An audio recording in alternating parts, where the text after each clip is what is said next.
Salutations, Legion of Doom. Welcome to Podcast The Storm, where socially awkward outcasts, crazy weirdos, and all around nerds convene to talk and debate all things pop culture. With me, as always, is my co-host, the Nerdy Occultist, aka the Authenticator, Dalton L. Mortimer. Hello, everybody. Apparently the world's on fire again, but we're still here with a bucket full of anti-stupid to put it all out, at least temporarily. And I'm your host / Timeline Wannabe, the Brainstormer of Pop Culture. How is everyone doing tonight? I am doing well. I can't speak for the people in the midst of the riots at the moment, but apparently those are a thing. Yeah. Again. Alright, so a few announcements before we carry on from something from last week.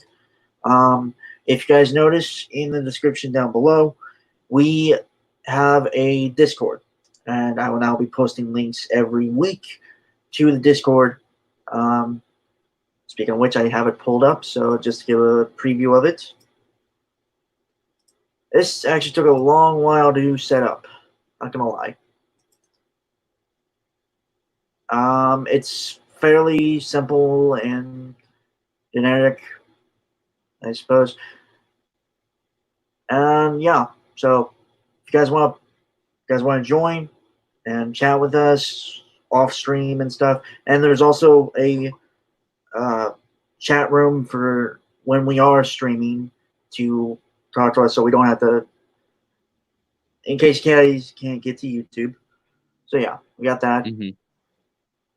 Because relying exclusively on YouTube is never a good idea these days. Right. So yeah. Every description from now on will have a Discord link, and also if you wish, go to my Twitter page at Brainstormer01, where I have a pinned tweet of a link to the Discord as well. And the link is permanent, right? Yeah. Okay.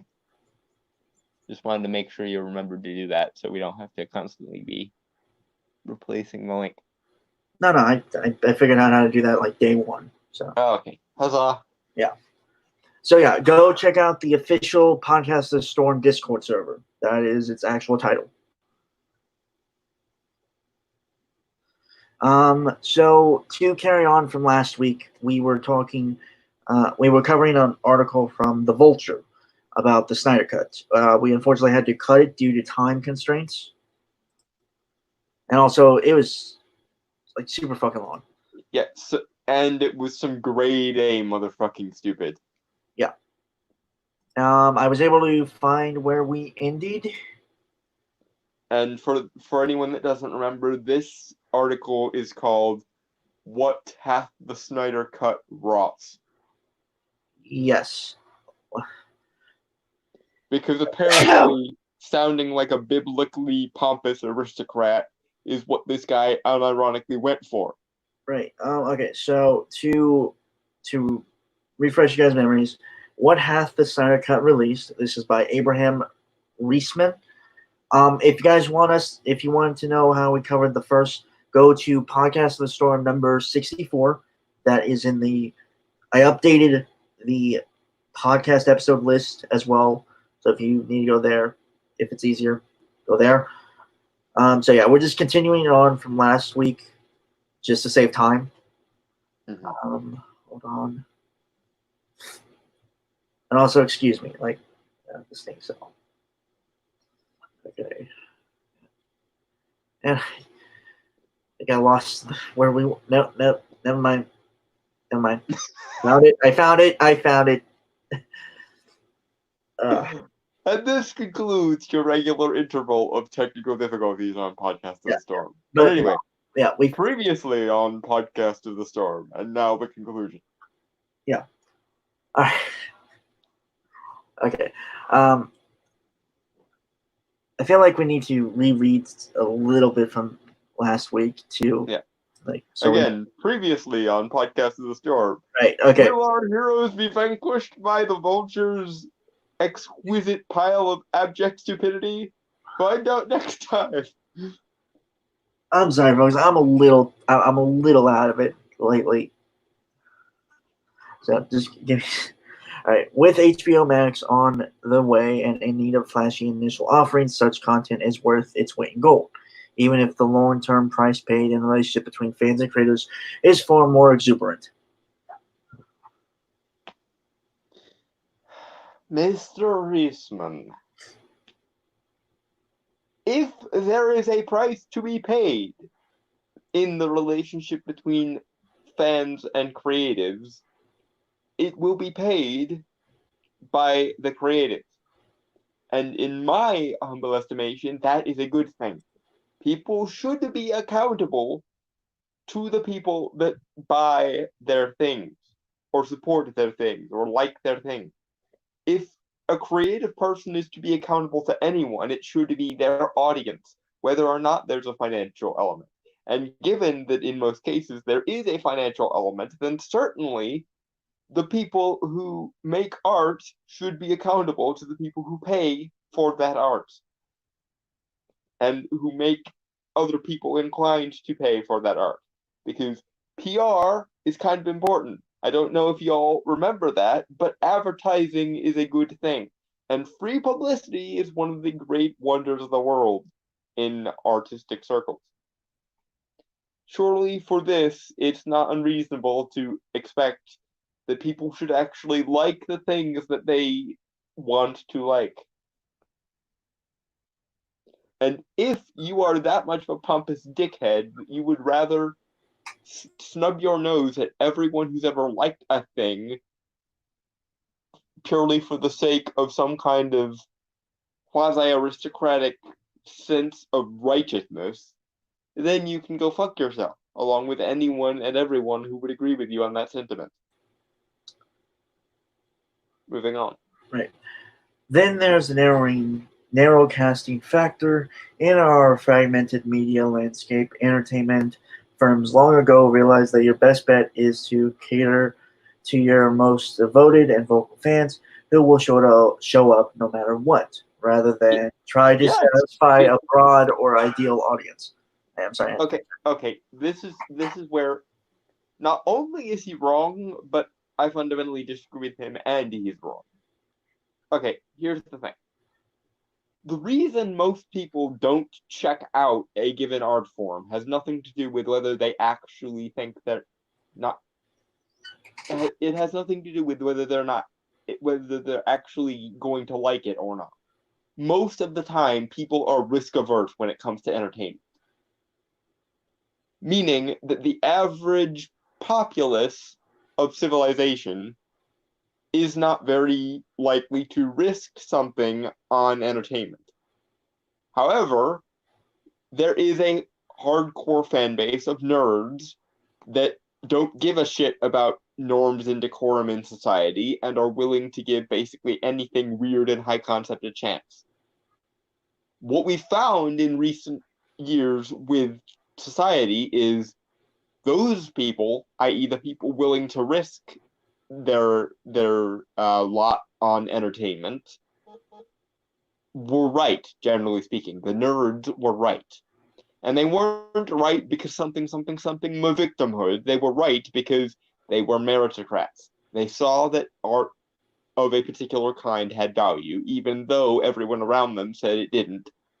And as it turns out, when the average normie is faced with things that they previously decried, and they actually are inclined to give it a chance, they end up liking it. Which is to say, in short, build it and they will come. If you make something that is accurate and adequate to the vocal minority, the people that are actually passionate and devoted about things, the nerds, if you will, if you make the nerds happy, you will end up getting a larger audience of people. Because, again, the nerds are right, generally speaking.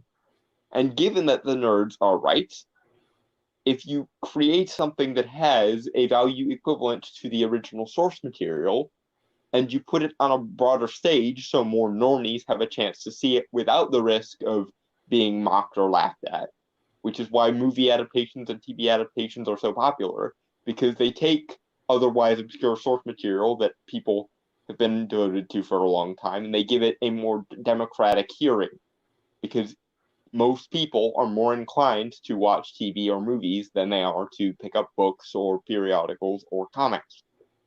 So if you take something that would otherwise be obscure in comics or other media, and you give it a movie or TV adaptation, then the normies that might have turned their nose up at it when it was in its original form might give it a chance. And if the value that was in the original is also in the adaptation, you end up getting a lot of converts because, again, generally speaking, the nerds were right.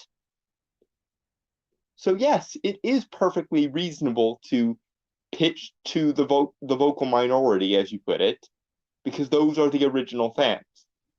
And if you make something with equivalent quality in the adaptation as the source material, you'll get the larger audience because people have slowly begun to learn that the nerds were right, and therefore they pay attention to what the nerds think. I.e., if you make a terrible adaptation of something and everyone who's an actual fan of that thing decries it, then the normies are unlikely to give it a chance. But there is a certain subset of normies that are willing to give the nerds' view on things a fair hearing. And a lot of other normies agree with those normies. So it sort of snowballs, essentially. You get the hardcore fan base, you get the normies that listen to the hardcore fan base, you get the normies that listen to the normies that listen to the hardcore fan base, and so on until it actually becomes a cultural phenomenon. That is generally how this works. The only exception is when you muck about and completely change the adaptation, thereby losing any of the quality the original had. But that has less to do with the normies being undesirable and more to do with the fact that the adaptation wasn't good to begin with. It's more about meritocracy than it is about class struggle or whatever the fuck you're trying to pitch it as. So yeah, you are thoroughly wrong and demonstrably so, and you should feel bad for being that categorically wrong, that oblivious, and that obviously fucked in the head. Once again, Mr. Reese. Moving on. Add in the support of WB tentpole holders like Gal Gadot, and the brew gets even more heady. Wait, what? That was that? Did that not make any sense to anybody else, or Well, am I just? that was a sentence we had covered last week. I thought. Oh, okay. So okay. You want me to repeat it again? Just Yeah, okay. yeah. Go through it so that's less of a sentence fragment, I guess. Add in the support of WB tentpole holders like Gal Gadot, and the brew gets ever more heady. Okay, I think he's saying that if you put people that people want to see in things in those movies, then it gets even more bad. I think that's what he's saying, or that it just gets even more difficult. I don't know which way he's trying to spin that. But either way, you're kind of being hysterical over nothing. Yes, people who care about actors like to see the actors they like in things, and you keep being faced with very obvious and very reasonable shit and acting like it's unreasonable for essentially abstract philosophical reasons that make no fucking sense, either internally or externally. And I'm sorry, but I think that might be the proverbial you problem, not the proverbial everyone else problem. The fact that you don't understand very obvious and straightforward shit is your fault, not everyone else's fault. Moving on. Mhm. Okay, so now we're getting into stuff we didn't cover last week. Mhm. But the most important thing to consider is the fact that although this is a fateful decision that in Shires, or is it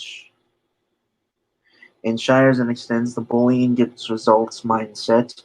That mindset has been an integral part of the geek economy since the inception of the superhero boom with the release of Blade in 1998.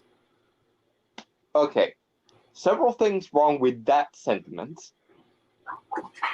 I find it extremely fucking fascinating that you, a writer for a magazine and a website, can look at the plebs saying things to you and call that bullying. Do you not understand how completely fucked in the head that is? Generally speaking, when those without power are speaking to those with power, it is not the people in power getting bullied by the people without the power. It is, as with your next example, the people without power saying we would at least like a seat at the table, please. Um, to quote Tyrion Lannister, the powerful have always preyed upon the weak. That is how they became powerful in the first place, I believe is what he said. Yes. I might be paraphrasing. Yes. And to be fair, this syndrome of yours is not an uncommon one among the aristocracy of any given age. There are many, many, many historical documents that suggest this has always been the attitude of the aristocracy of any given age. There are many stories about how the powerful feel aggrieved whenever the peasants get a chance to speak. But as we've discovered through many, many revolutions in civilization, generally speaking, when the aristocracy are whining about how the peasants are oppressing them, it's them bitching because they have privilege and don't have any self-awareness. And secondly, and this is where it leads into where it leads into the first point, there was no boom when Blade came out. There was a slow increase in the number of superhero movies. Existence, and I've said this many times before whenever people bitch about the superhero genre, mere existence is not a boom. There are between 6 and 10 superhero movies as a whole genre at any given point or at any given year lately. 6 and 10 movies out of roughly 70 to 150 movies made throughout the year is not a whole lot of movies. How, and I've made this comparison again. I've made this comparison before, but I will do so again. How many bad horror movies come out just in January alone? I would venture 3 to 5. That seems to be the average. Whenever a, a studio has a bad horror movie that they want to stick in January so it doesn't bomb horribly, there are between 3 and 5 bad horror movies just in January alone, let alone every single other horror movie that's released throughout the year. How many action movies are there? I would venture probably between 5 and 10 at any given point in the year. How many rom-coms are there? I would imagine that's probably close to 18 or 20. My point is, there are not substantively more superhero movies than there are movies of any other genre. Granted, superhero genre is kind of very flexible. Yeah, it is very flexible, to be fair. However, if you are looking at the raw numbers, you will see that essentially superhero movies went from 1 or 2 in a decade around the time of the Richard Donner Superman or the Tim Burton Batman movies, and increased only slightly to between 6 and 10 movies. And mind you, this isn't 6 to 10 movies in a single studio or in a single franchise. This is 6 to 10 movies in an entire genre a year. Existence does not qualify as a boom. A boom would be going from 6 to 10 movies to 20 to 30 movies. That would be a boom. That would be oversaturation. But much the same way as your previous point is completely fucked in the head because it's absolutely backwards, this point is also fucked in the head because it's absolutely backwards. Essentially what happened is comic book genre, or superhero genre, proved itself worthy of being on equal footing with every other fucking genre in Hollywood. And that to you, because you are a pompous, elitist asshole, looks like a boom because to you, the proper number is 0 to 2. And I'm sorry, but that implies that you have a problem with superhero movies. If you think that 6 to 10 is an extraordinary amount, given that there are more than 100 movies made by Hollywood in a year, then you have a problem with superhero movies. If any number greater than 0 qualifies as a boom, then that's a you problem, because that implies that you think that the right ordering of the world is that there are no superhero movies. And in that way, I will once again say, fuck you, sir. Existence is not a boom, and people simply asking to have a voice in the conversation when they otherwise wouldn't is not bullying. Especially not when it's individual humans talking to large multinational companies and the people that run them, or the people that actively participate in them. Generally speaking, when one person is a person and the other person is a fucking institution, I'm generally speaking going to side with the person over the institution. Because that is how justice works. You generally side with people with no power against people that have a ludicrous amount of power. Now, obviously not all, because some people are crazy, and there are genuine crazies to be found in various places, and there are people who run corporations who do so in perfectly legitimate ways.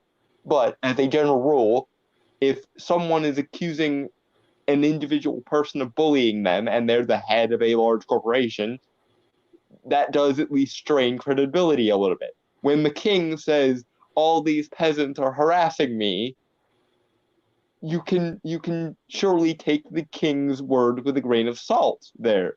And when the peasants simply say, we would like to have a voice in this conversation, and the king goes, how dare you speak to me that way, that is the king being an illiterate and elitist dickhead.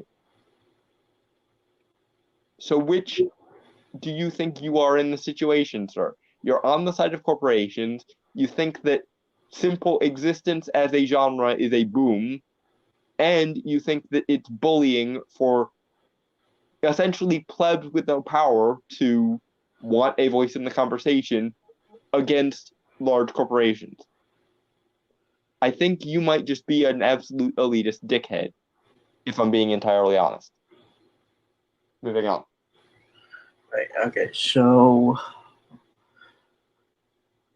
indeed, there's an argument to be made that online bullying is what even made that boom possible. Wait, don't before we do.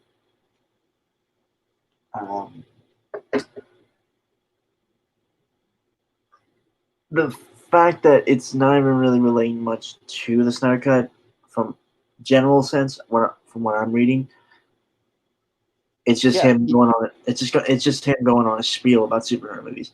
Yeah, but he's basically trying to tie a bunch of desperate things together and weave a narrative out of them. But still, right. But no one, as far to my knowledge, in a general sense of history of superhero movies, there has not really been like adverse or like an overall bullying mentality to fans of these of superhero movies.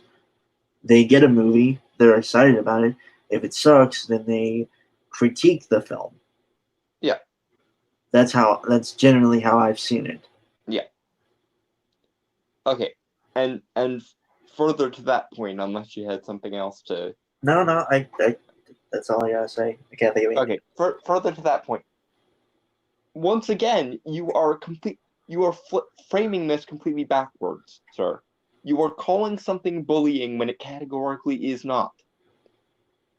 Here is the alternate perspective on your so-called online bullying, sir.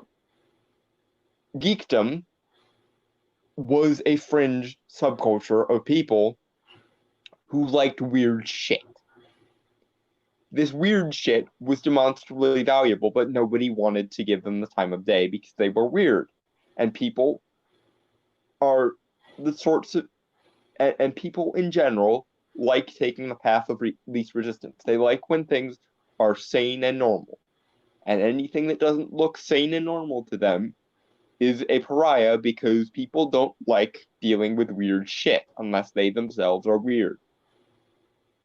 The geek culture responded to this predicament by saying, please, may we at least have a voice in this conversation? And someone, somewhere, finally, after several decades of this happening, much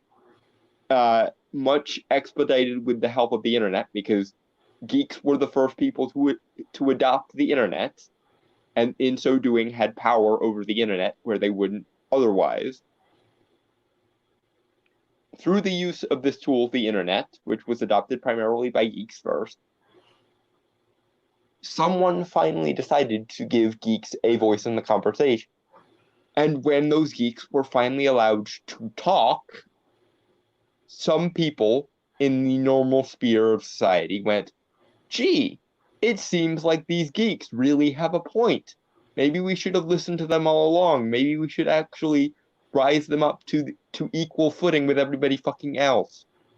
And when that happened, when geeks were finally given an equal playing field, they excelled because they had a point.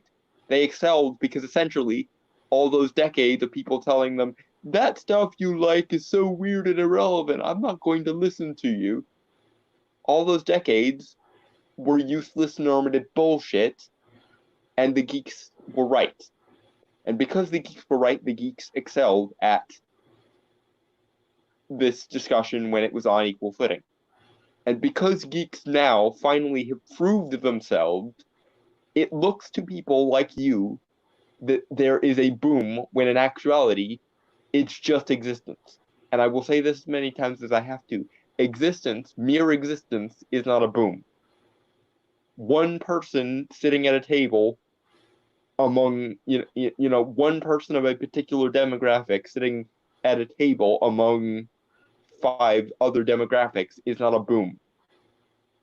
A large crowd would be a boom, but one person or a couple people in a comparably sized group, not a boom.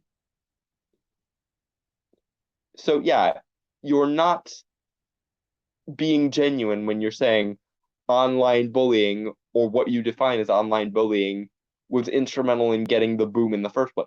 Number one, it's not a boom. Number two, what you are qualifying as bullying is disingenuous because it's simply people saying we would like to have some input in this. It's not totalizing the conversation. It's people saying, can we have some input in this? Someone finally agreeing, yes, you may have some input in this. And then the people who finally were able to provide input going and succeeding at the vector of discussion. And when people are very good at the vector of discussion, they get listened to, and therefore they get more powerful. There is such a thing as actually being worthy of the power you are given. Not all power is stolen or invalid. I know it's a popular thing among the cultural aristocracy in this day and age to say that there is no such thing as legitimate power or earned power, but that is not the case. Power can be justly earned. It can be justified. Especially if You've been silenced for basically 5 decades and finally get a say and succeed at being able to get people on your side. That's what democracy is, when you get people on your side simply by talking. But you don't like democracy, appears to be the issue here. You like rule by norm, rule by consensus, rather than rule by people you've defined as invalid. And because the people who are now getting to have their time in the sun are people you've defined as invalid, you go all woe is me and get all Shakespearean and dramatic about it. Well, that's one way to get tomatoes thrown at you and rotten fruits and shit. Moving on.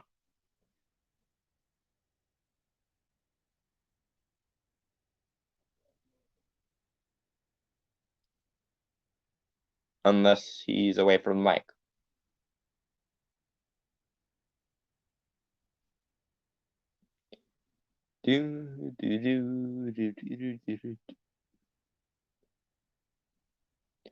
Making your way in the world today, it takes everything you got. Taking a break from all your worries sure would help a lot. Wouldn't you like to get away? All those nights when you've got no lights, the check is in the mail, and your little angel hung the cat up by its tail, and your third fiance didn't show.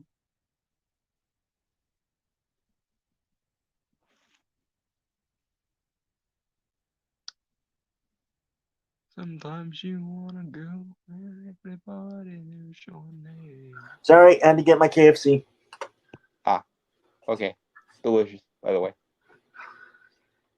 See, it's weird because I know you basically don't like any kind of food I actually like normal food.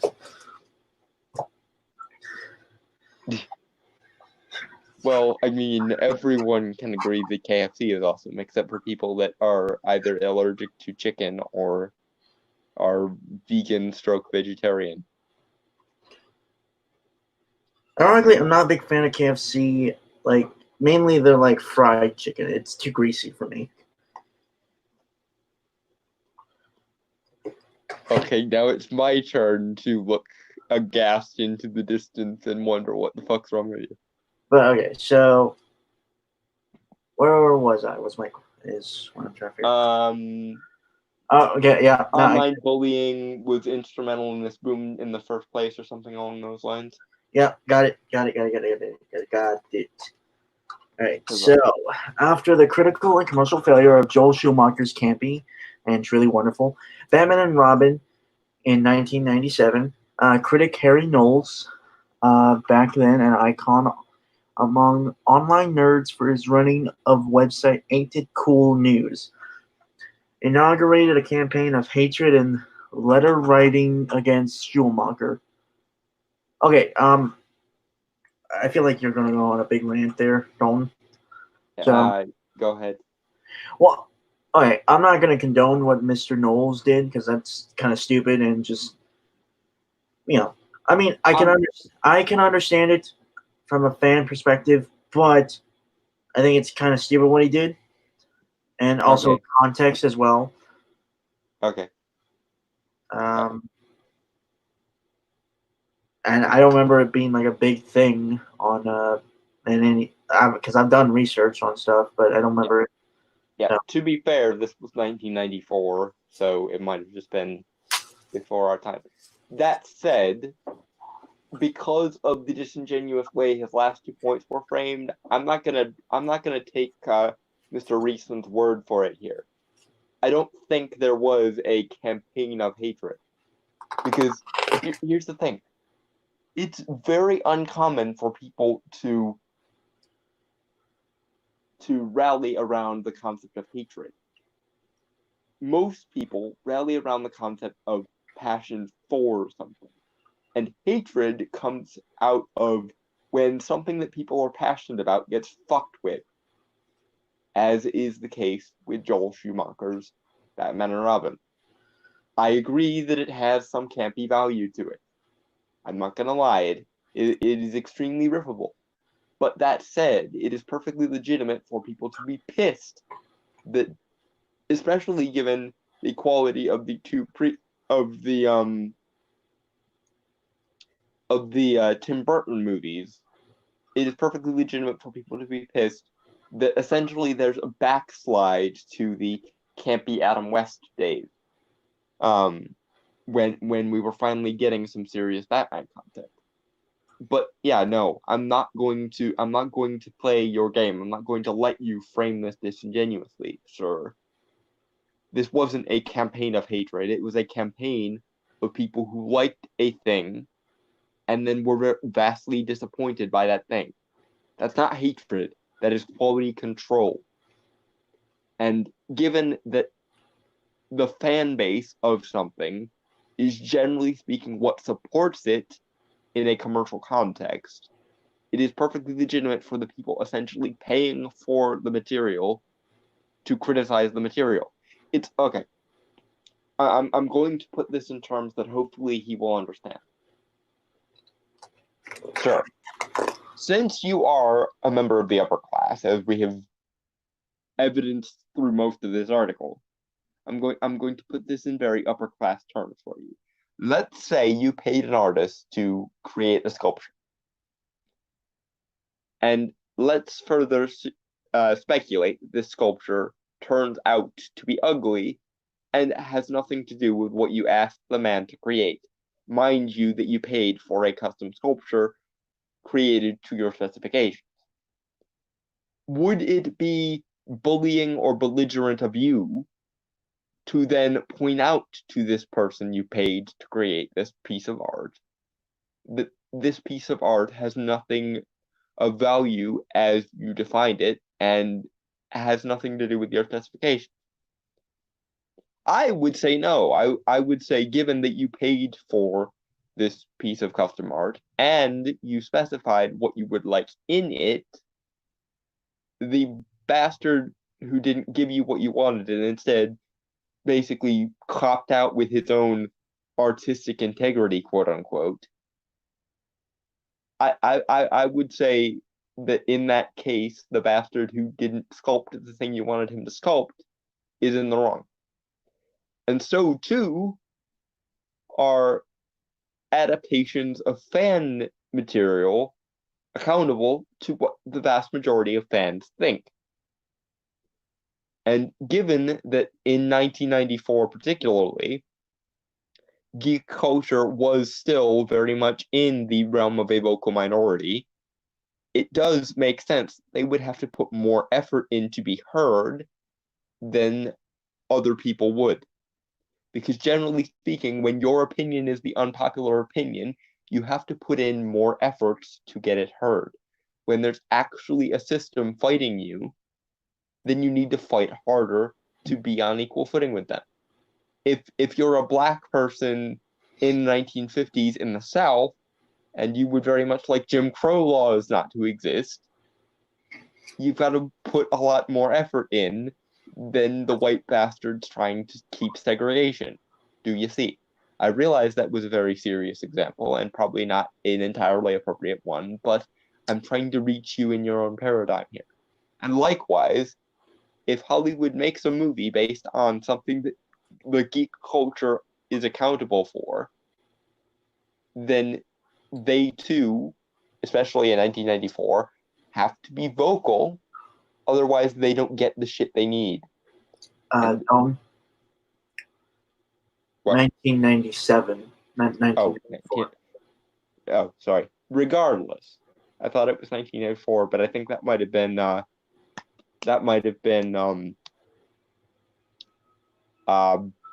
previous one, Batman Forever. Either way, in the geek culture of 1997, if you don't put an inordinate amount of effort into making your voice heard, it doesn't get heard.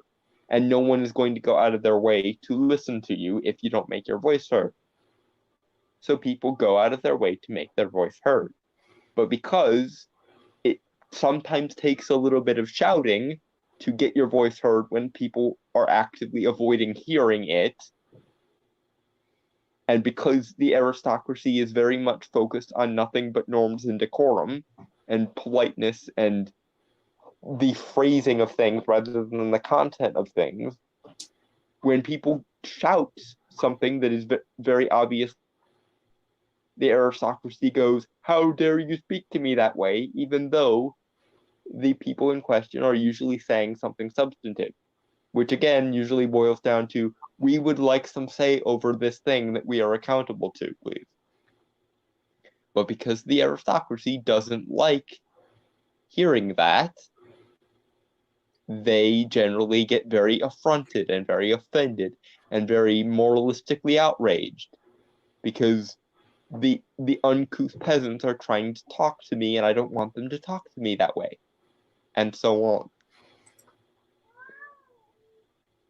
So yeah, I'm sure this wasn't a campaign of hate. I'm sure it was just, this movie sucked. We should make Hollywood aware that they made a really bad movie so they don't do this again. So that next time we can make a better movie. And you are a disingenuous hack for even framing it as a campaign of hatred. Moving on.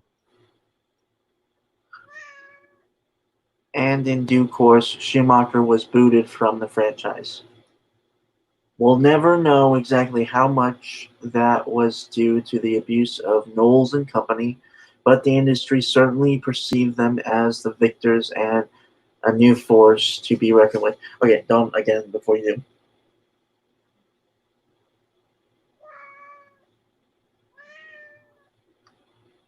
Go ahead.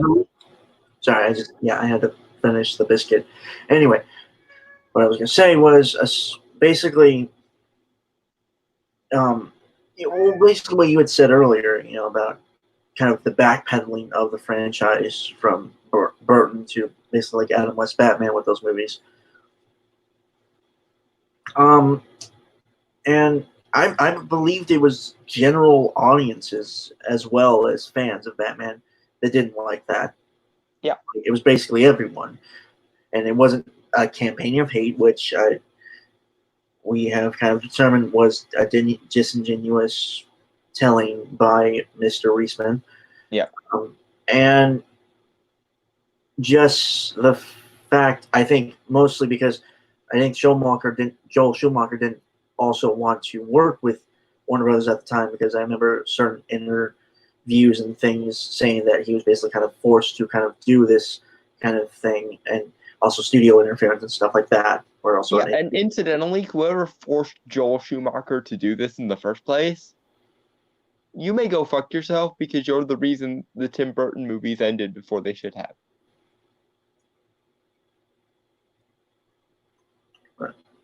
Although one thing is, I saw the Joel Schumacher movies before Tim Burton's. Oh no. You poor thing.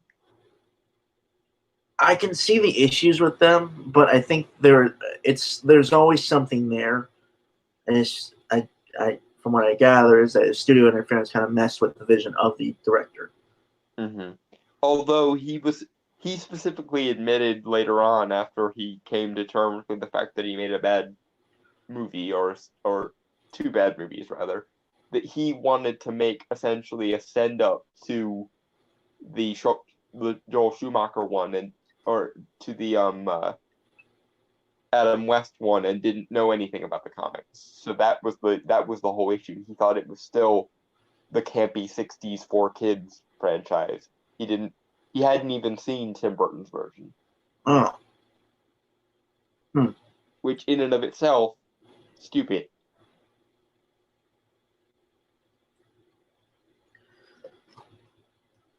I like. I mean, if you have something to say, don't please say it. I don't remember what the last thing he said was. Right. Okay. We'll never. Oh, okay. And in due course, Schumacher was booted from the franchise. We'll never know exactly how much that was due to the abuse of Knowles and Company, but the industry certainly perceived them as the victors and a new force to be reckoned with. Okay. You just let slip your mask a little bit there, sir.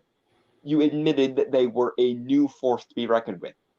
Anytime something is new, something is unorthodox, it needs to put in more effort than the things that are already pre-established. Because nobody needs to, like, when George Soros or Donald Trump or one of the Silicon Valley billionaires want something, they don't need to make a big fuss of wanting it because they have all the resources and everyone already knows them. But when I don't know, not trying to be super political here with this analogy, but when a new upstart entrepreneur wants something, they need to put a hell of a lot more effort into marketing than Bill Gates does, because everyone already knows who Bill Gates fucking is. But you just admitted that to Hollywood, geek culture was very much a new force to be reckoned with. They hadn't considered actual fans of this franchise at the time.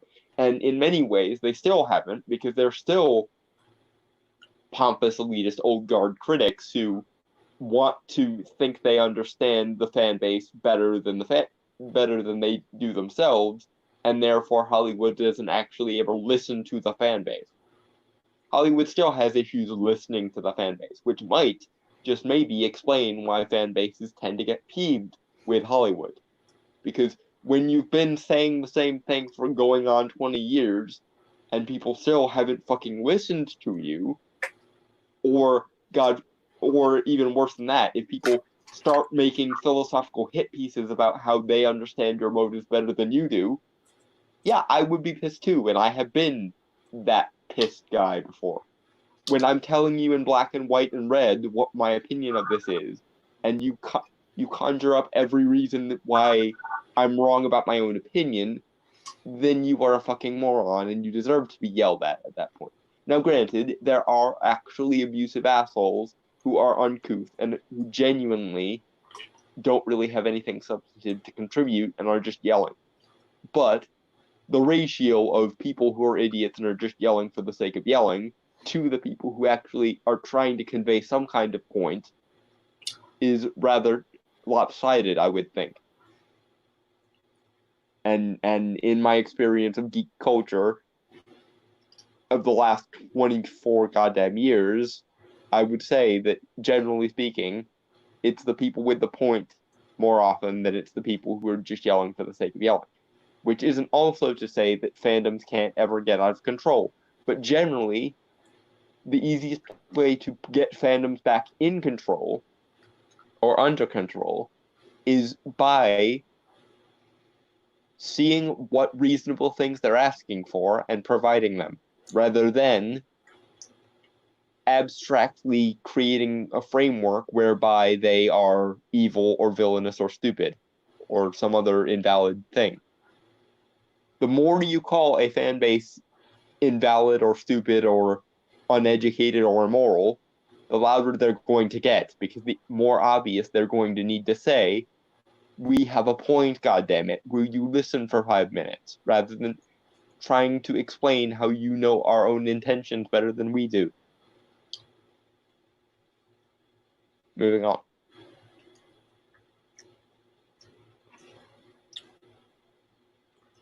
And then I need to get a drink. Anyway, this notion was reinforced when Knowles told readers in his review of Blade that they had to buy as many tickets for the movie as they could if they wanted to see more quality comic book movies.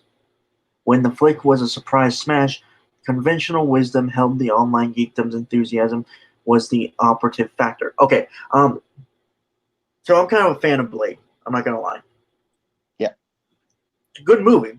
I mean, it still has that kind of campiness in some aspects, but it was different at the time. Like it was kind of it was a step in the right direction, at least. Yeah, like compared to other movies of other superhero movies in the past, like even to the most comparable would be the Tim Burton Batman movies. It was very different, and the fact that it wasn't like this kind of, it was a hyper realized world, not like it was not like with the Burton films where basically it was kind of this more theatrical style world. It was more grounded. It was more realistic. I don't really like using those words, but I guess it's Yeah, but there really only are so many words you can use with them. right. It took itself more seriously and leaned a little bit away from the sort of Shakespeareanness of it. Mm-hmm. And it was really interesting simply on the fact that it treated itself like an actual movie. Not to say that the others didn't. It's just, you know, it didn't have to focus too much on being like kind of like a live action comic book in a sense, in like tone or style. Which, to be fair, may have been a bit of a double-edged sword because Yeah. I think it works for Blade, not to be like too comic booky. Yeah, but that's the thing, and this is the lesson that I would drill into the heads of executives. Just because they're in the same genre doesn't mean that the same approach works with them. Meaning that individual characters are individual characters and need to be treated like individual IPs. Yeah. Something that works for Blade isn't going to work for Superman, and hell, something that works for Blade may not even work for like Damian Hellstrom or John Constantine, which are fairly like comparable characters. Yep. Because individual characters require individualized approaches. It's not like, and this goes back to the kind of elitism against comic books, because people who've never read comics have always just assumed every character is just another version of Superman or another version of Batman or what have you. Right. There's this widespread opinion that every character is just a variation on like the most popular superheroes instead of individual entities unto themselves. Mm-hmm. Which is just stupid and elitist to even think that. That's like saying like Sherlock Holmes is the same as Huck Finn, or Casablanca is the same as Back to the Future. It's that level of disingenuous retardation, honestly. Right. Also, I want to mention with Blade, wasn't it kind of? It wasn't the geeks that it was like for the general audiences that kind of got it to that elevation to be kind of like a step.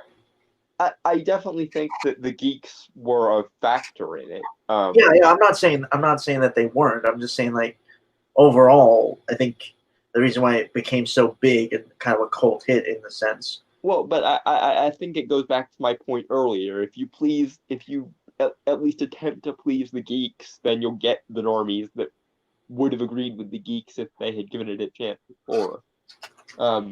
So yeah, I think that might be what he's kind of getting at there. Maybe I might be giving him too much credit, but so help me, I'm willing to hold out tiny fragments of my faith in humanity here. Let's see where he takes it, I guess.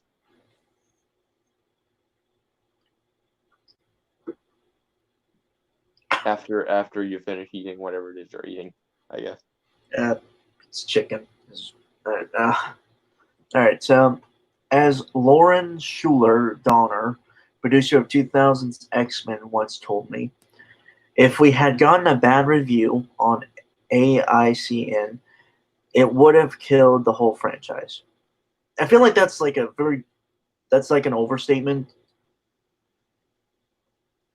True, but I guess I get what the point is. Like, we wanted to actually make people happy, which incidentally seems like a pretty good starting place to me. Making people who would otherwise making people who want this franchise to succeed pleased, instead of trying to change the franchise to get a new audience because apparently the old audience is terrible people, according to you. Which seems to be like the modern default setting now. Like, we want to change this franchise entirely to appeal to a different audience than the one that it already has, because the one it already has is bad by our standards. Right. Moving on. Moving on. Okay, as it turned out, Noel showered praise on X-Men, and the tidal wave of super movies really started to grow. Okay, yes, again, and this is basic knowledge, right? Like Blade, X-Men, Sam Raimi, Spider-Man. Those kind of were like the groundwork for the superhero movies to come. I wouldn't even necessarily throw Blade in there. It's just Blade that sort of got its foot in the door first. Right. But it certainly wasn't anywhere near as big as like the two that were like the straw that broke the camel's back were the Raimi Spider-Man movies and the I think it was Bryan Singer who directed the first X-Men. I think so. Honestly, those I don't really remember. Yeah. Which just goes to show how forgettable the directing of X-Men is versus the incredibly obvious Sam Raimi-ness of the Sam Raimi Spider-Man. But yeah, and even then, it really wasn't like one small step for comic book movies, one giant leap for comic book movie kind back then, because they dumbed down X-Men and Spider-Man and normalized it as much as possible. It wasn't really until until the MCU and the DCU started going at it that we really started to get into more of the cosmic weird stuff, but the stuff that makes comic books comic books. Yeah. Granted, the character, well, maybe not the X-Men, but Spider-Man's always kind of technically been a grounded kind of character, so. Yeah. But even comparing the various like Spider-Man franchises to each other, Sam Raimi kind of grounded it more than I think it entirely needed.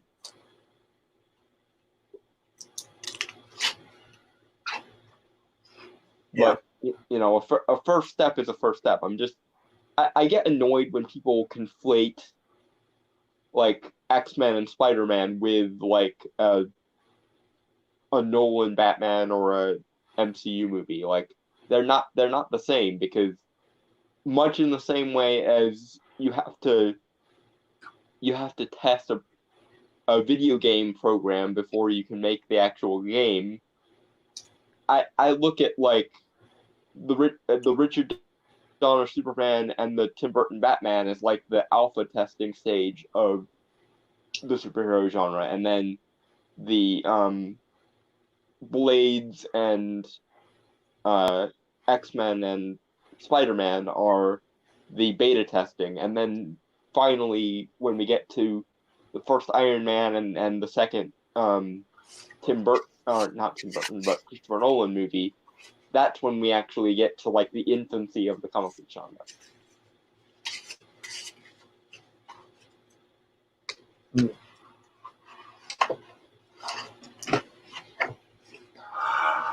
But it's funny to me that he thinks so little of the comic book genre that he's willing to throw in the Singer X-Men and the Raimi Spider-Mans because he can't tell the difference between that and what comic book movies are now. Like he considers it the same thing, even though they're very evidently not the same thing. Yeah. Let's continue with this, because otherwise we'll be here all night and we have a lot to get through tonight. Yep. Okay.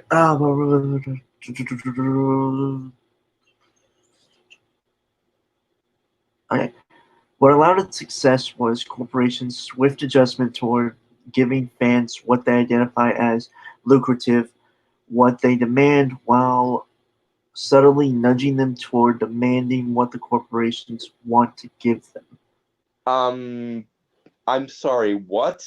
I don't follow at all. You have that, once again, you have that completely backwards. They started with the dumbed down what we would like to give you with Sam Raimi Spider-Man and the Singer X-Men. Because like I said, the main problem with what I call the beta test era of comic book movies is they take these comic book franchises and they remove all the comic book shit. They take X-Men and they turn it into just a generic sci-fi movie. They take Spider-Man and they remove any like expanded lore or anything.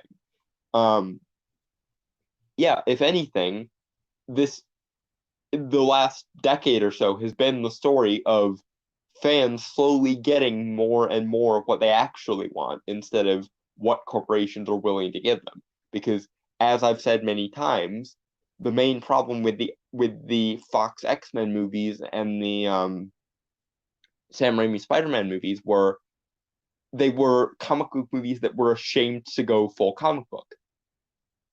So yeah, if anything, you're wrong twice because number one, it wasn't a quick like it didn't go from Sam Raimi's first Spider-Man movie to the MCU like immediately like a week or so after that happened. It took 10 and almost 20 years to get to the point we're at now. That's not quick, even by Hollywood standards. And second, again, we started with what the corporations were willing to shill, what they thought comic book movies were supposed to be, what they considered a fixed comic book movie to be, and we're slowly inching towards the weird shit that you can only find in comics, but now you can finally start to find it in the movies. So yeah, you are like, how is your head this far up your ass? I'm genuinely curious how you can get like 5 things in a row, not only wrong, not only mistaken, but actively like the actual upside down inverse of what they actually are. Like you take a true statement and you reverse it, and then you say the reversed statement, and then you act like it's the truth. I don't. How can you be this fucked in the head? How? Moving on. So it's a delicate dance, one executed but best by Marvel Studios, and which is taken up in has been taken up in non-superhero realms of nerdy filmmaking as well. This evolution has led to lots of thrills, but has overall been deeply detrimental to the overall film industry, with such fan-servicing franchises crowding out virtually everything else in the pipeline, and generally lowering our expectations of what movies can try to do. I That, kind of agree with him, but not in the context he's saying it. okay. I just had to say that. Okay. I'm going to I have to do my film history spiel again, all right. Okay.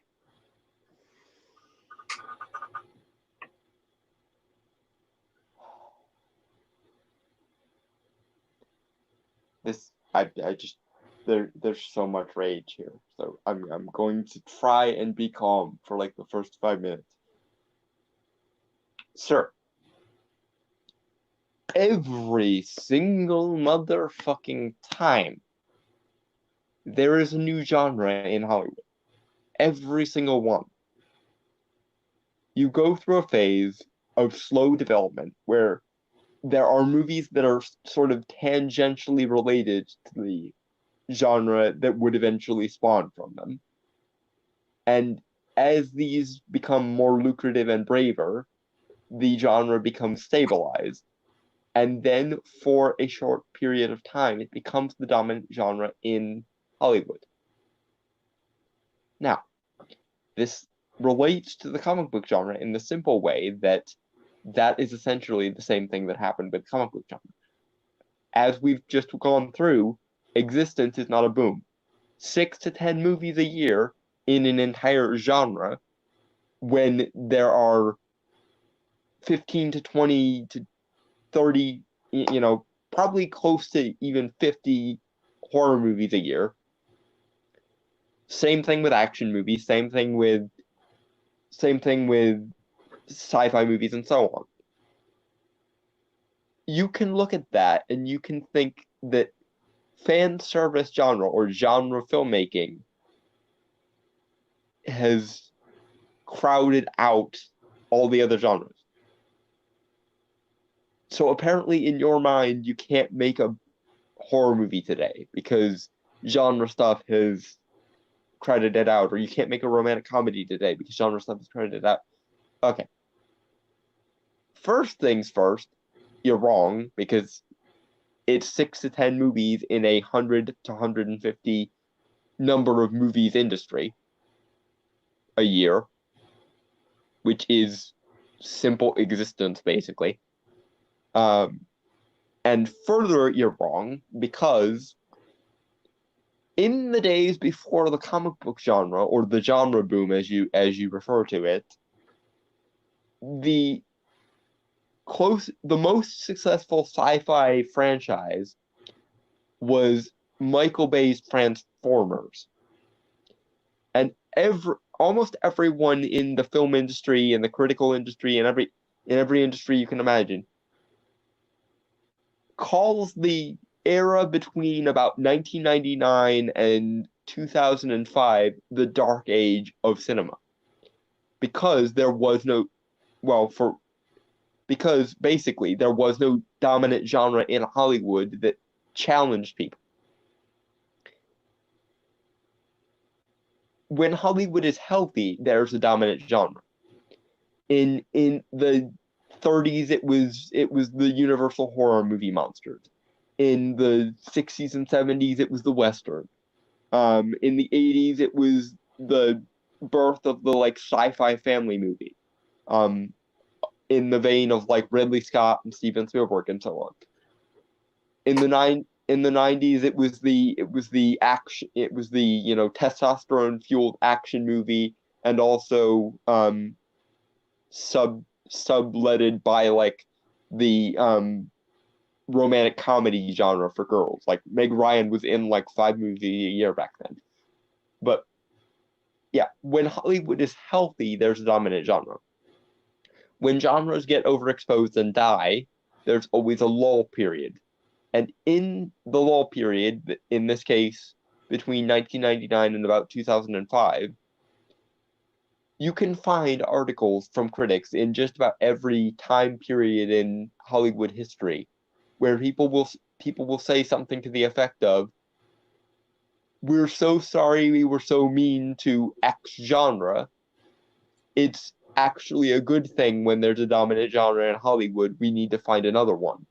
And then when the new one comes out, when the next new unexplored genre makes its debut and rears its ugly head, the cycle starts all over again. The critics shit all over the currently popular genre until it proves itself, and then eventually it becomes the dominant genre for a little while, and then burns itself out. And then immediately thereafter, everyone goes, "We were too hard on this genre. We wish it would come back, or we wish there was a new dominant genre." And then it happens all over again. It's probably going to be video game movies that do it next. Because video game movies were shit for the longest time, and now they're finally starting to not be shit. If anything. But yeah, I don't know how you can be this stupid. No one is stopping people from making romantic comedies. No one is stopping people from making horror movies. No one is stopping people from making any other genre. The problem you have is, despite that there are only 6 to 10 comic book movies made a year, roughly, those movies are disproportionately successful because those movies are the kind of movies that people want to watch. And if you compare a sci-fi movie from the age of the comic book movie, which is now, to a sci-fi movie back during the dark age of filmmaking, say Michael Bay's Transformers, I defy you to honestly tell me that Transformers is better than Iron Man, or Transformers is better than Avengers, or Transformers is better than Avengers Infinity War. If anything, the existence of the dominant genre in Hollywood has stabilized Hollywood to the point that even the cheesiest, most, crowd-pleasing blockbuster is better now than it would be back then, because back then there was no competition. There essentially was no fuel driving Hollywood, no fuel in Hollywood's engine, so to speak. Now there is. So Hollywood is stable and its quality is overall better. And if you can't see that, that is because you personally are biased against this particular genre, which happens every time there is a new genre. The genre gets crapped on by the elite until it proves itself. Then it eventually burns itself out, and then the elite whine and say, "We wish we had a dominant genre again," and the cycle goes all over again. How can you possibly be this much of an irrelevant, useless, brainless dipshit? Moving on. Alright. What seems to be happening with the Snyder Cut's release is merely the next step for the food chain. Online bullies can now see themselves not just as a powerful influence, but as the apex predator, even more potent than the C-suite executives who once derided them. God help us all. Okay, before you do, because I know it's another one coming. It's ironic in the sense, well, it's not even a funny ironic. Actually, it's ironic in a sense because he actually is, you know, the quote unquote apex predator online bully. Yeah. Yeah. He's literally like, dude, your magazine is literally called The Vulture. You want to talk apex predators? I will introduce you to an actual vulture. They're literally the apex predator of what are called scavengers, which are things that pick over dead things. Also, Adrian Toombs would like to have a word. Yeah.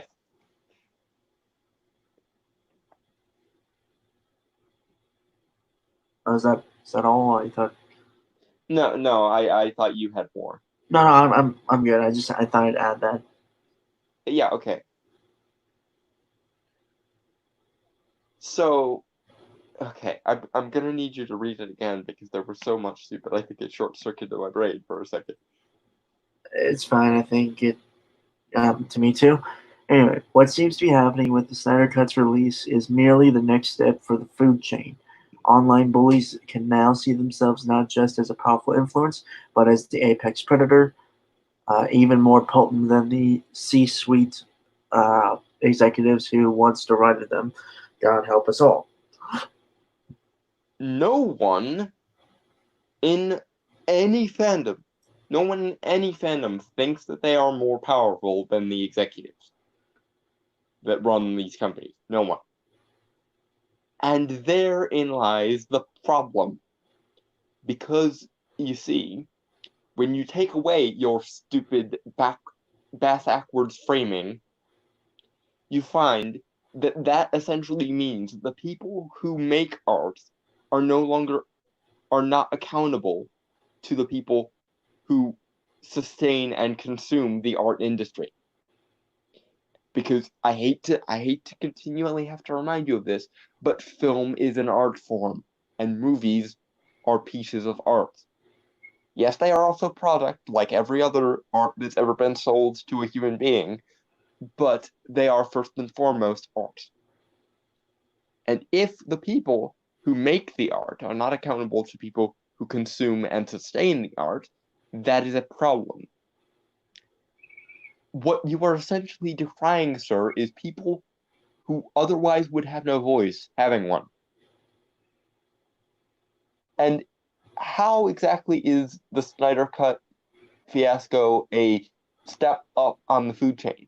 Because if I were going to properly depict the history of the comic book genre, I might say something along the lines of Deadpool was the next step along the food chain of studios listening to their fan bases, because nobody at Fox had any intention of making Deadpool until Ryan Reynolds shared some of the test footage. And because Ryan Reynolds loved Deadpool as a character so much, he shared that test footage. And because he was on the side of the fan base, the fan base largely agreed with him, and therefore Deadpool was made. It was made basically with love on a shoestring budget, and it made a fuck ton of money because people were actually given what they wanted. And you wanted to say that Warner Brothers getting their head out their ass and actually fixing a movie they wasted several $100 million on, mind you, and releasing it to a streaming service, not even theatrically, but a streaming service, is equivalent to that, or even a step above something like what happened with Deadpool. Where on earth have you been hiding? What rock the size of the fucking Marianas Trench have you been scheming under that you are honestly this unself-aware, you prick? And yes, like Brainstormer pointed out, you are calling a ragtag group of individuals whose main power is screaming on the internet even a candidate for the apex predator. And you're not even paying attention to the fact that executives by their very nature have so much more power than your average individual. How exactly are you picturing this power dynamic in your head?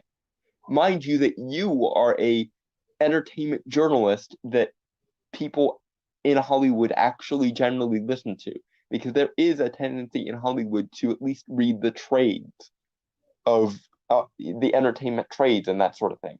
So like Entertainment Weekly, The Vulture, and that sort of entertainment magazine set. You actually have more influence as an individual over the executives than any member of the Release the Snyder Cut hashtag does. And that's why the Snyder Cut fanboys are so much louder and so much more uncouth. Because when you want to get attention and people are not intent on giving you that attention or not content to give you that attention, you do eye-catching or provocative things so that people are forced to pay attention to you.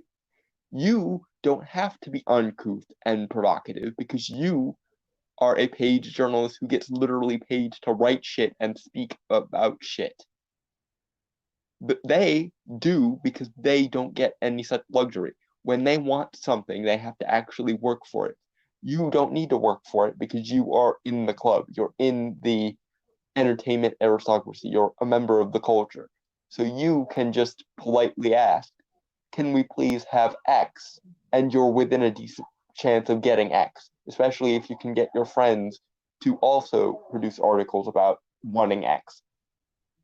But no one in the Snyder Cut has anywhere near that much clout, so they have to work harder at it. And you're looking down your face at these essentially internet white trash, and you're saying they are bullying not only you, but also corporations, and you're defending the corporations, despite my suspicions that you are quite far to the left and probably hate corporations with a passion in every instance but this. But the idea of someone in authority over you, listening to someone who is not you, and who you in fact think is lower than you, horrifies you to a ludicrous degree, causing you to behave like an offended aristocrat whose soup was cold one day, and who wants to behead a group of peasants for no reason because of it.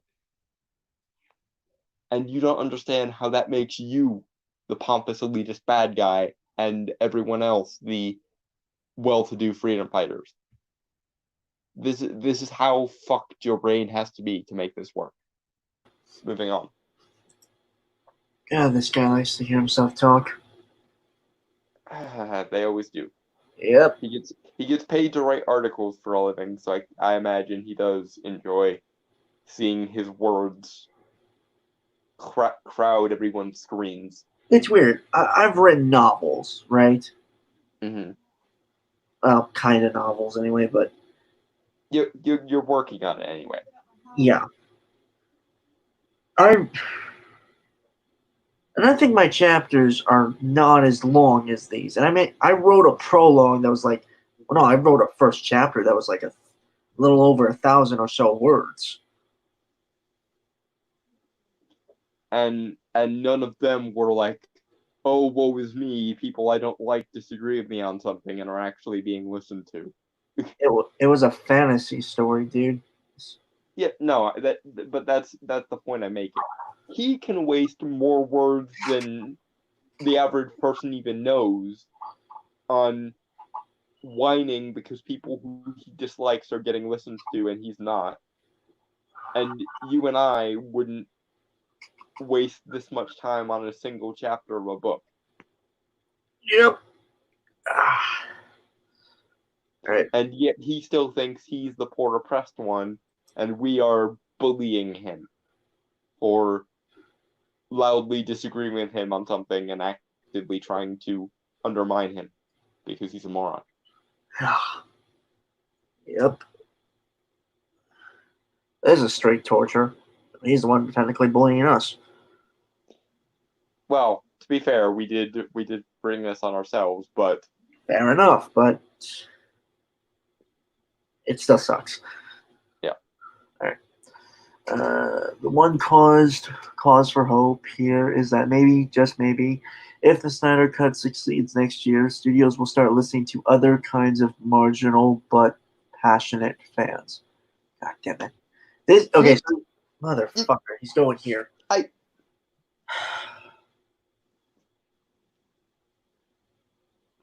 mean, he had to have gone here at some point. It was not unexpected. Just like, I would have at least thought he might have made a separate article for this. nope.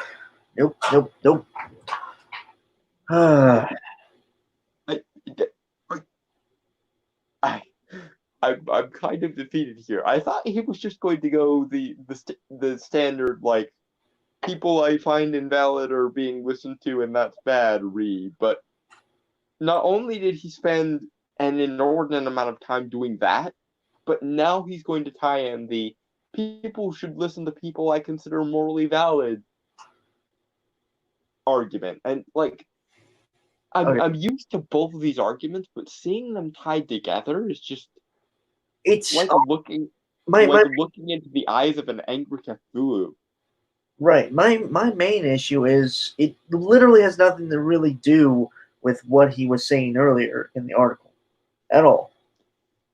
It's jarring in that aspect. Well, in his mind, of course they're related because he spent however many fucking paragraphs bitching about people he considers to be invalid and people he considers to be angry bullies who can do nothing right. And now he's going to talk about the poor, oppressed, marginalized saints, essentially, the secular saints that he finds to be oppressed by those bad people. Right. He's essentially going to make the appeal of, don't listen to those horrible people over there. Listen to these poor, sweet, little innocent people over here who never get anyone to listen to them. Even though I, as a writer for Vulture, am going to spend the rest of this article singing their praises, even though I spent the rest of the article bitching about people I don't like. Right. Plus side, we're nearly at the end. So, Huzzah. just another paragraph and a half. It's going to be a long paragraph, though, I have a feeling. Technically, we have 2 paragraphs, so yeah. Hey. Okay. Where was I? Marginalized. Yep. Okay. I can't help but think back to another hashtag insurgency. Hashtag give Captain America a boyfriend.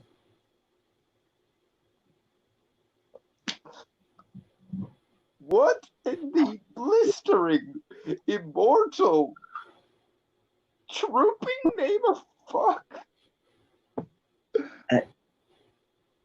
Launched in. God. Sorry.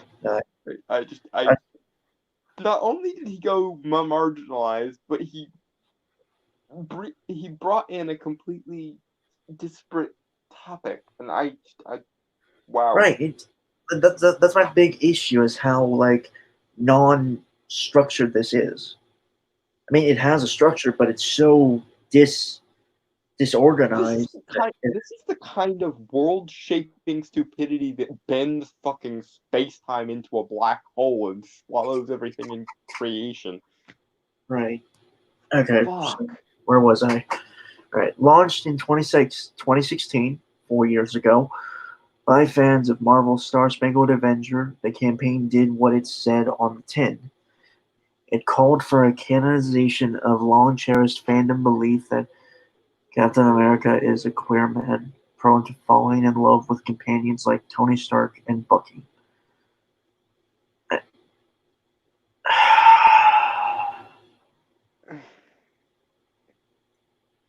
And here I thought we were going to wait until later to discuss Captain America. Yep. Funny enough, you could do some like why not Batman and Superman? That's been a thing. Yeah, I don't really even have a problem with Captain America having a boyfriend as long as he's only bisexual and not recategorized as gay entirely, because I absolutely hate that shit. If you Right. like one gender and then you proceed to like another gender, then you are bisexual, because sexuality doesn't just flip on a dime like that. If Or Captain another America liked a certain gender for 50 years and then he later discovers that he likes the other gender as well, keyword being as well, there's right. nothing really wrong with that, because people do actually discover their differing sexualities later in life sometimes. But if you're just going to erase his entire romance with Peggy Carter and every other female he's ever been with and make him entirely gay, then you can fuck right off with it. Right. Yeah, same thing. Like I don't care, and it just seems like a desperate attempt to keep this article going. Is my thing. Well, yeah, I care in the sense of it's not done for storytelling reasons or character reasons. It's done for moral and socio-political reasons. Yeah. Yeah. It's done as essentially a port scoring exercise. It's we claim this character in the name of the LGBT neener, and you can't do anything about it. Nah. Whatever. And in case anyone is stumbling on this show for the first time, I am a bisexual person, but I am vehemently against the LGBTQ lobby, because there is a difference there. I get annoyed whenever anyone decides to speak for me for no reason. Right. I am perfectly capable of speaking for myself, as should be evidenced by the thunderous length of this podcast. Mm-hmm. And I speak mostly from a writer's perspective. Mm-hmm. There are probably interesting stories you could tell about, like, if Cap had a thing for Bucky, or if Cap had a thing for Sam Wilson, or if Cap had a thing for Tony Stark or something. I think mainly you'd have to do it as like an Elseworld story. I mean, with look, the actual canon, like the 616 universe, is already fucked as is. I don't want to add any more fuck to it. Well, to be fair, the easiest way to introduce Captain America as bi would be to make it Bucky, because it could have just been that he had always had a thing for Bucky, because they've known each other pretty much since the beginning of wasn't Cap's Bucky timeline. Like in the original 1940s comics, wasn't Bucky supposed to be like a kid's sidekick? So, well, a sidekick. I don't really think kid sidekick, but a sidekick. Like, he was, if there was a thing between them, it wouldn't be like Squiggy or anything. What? Yeah, whatever. I don't want to really get into this. I think it's stupid overall, simply because it has nothing to do with the Snyder Cut or anything. So, well, he's trying to make a point about the broader culture, is what he's trying to get at. But because his understanding of the broader culture is backwards and inside out to an nth dimensional degree, it's just coming off as stupid. Because every like corner of this idea of his is wrong. It's just adding layers of weird wrong to what is already a pretty fucked in the head position. I think I just sneezed my brain out. And yet you'd probably still be able to make a article which was more coherent than this shit. That's not saying much, but goddamn, that sneeze hurt. It shook my brain a little. Yeah, I seem to lately only have those. Like, I never sneeze except for when it's the, and now I can feel vibration from the echo of my sneeze Ah, variety. I think it also kind of loosened an arm. Jesus. Well, maybe that's ultimately a good thing. Maybe you'll now be more flexible or something. Yeah. Okay, give me a sec. God damn. I think I might need to get some like painkillers or something for my head. Yeah. Get a lot of sleep, folks. Just Sleep when you can, because there are times when other people can't, and it's hell. So, yeah. Okay. So okay. I found where it was. Uh, damn it. Captain America boyfriend. Yep. 1 sec. I had it.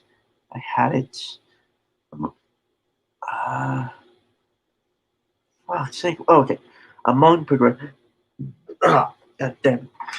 Among progressive nerds, Cap's queerness is passionately argued for, and honestly, it would be a great leap forward for Marvel and pop culture in general if they were to, indeed, give Captain America a boyfriend. No, it really wouldn't. There have been gay characters since like the late 70s, dude. Yeah. And If anything, speaking once again as a progressive quote unquote geek, I disagree with this paradigm. And if in case anyone is curious about my progressiveness credentials, I supported Bernie Sanders in both recent elections, and my second and third choices were Tulsi Gabbard and Andrew Yang. So there.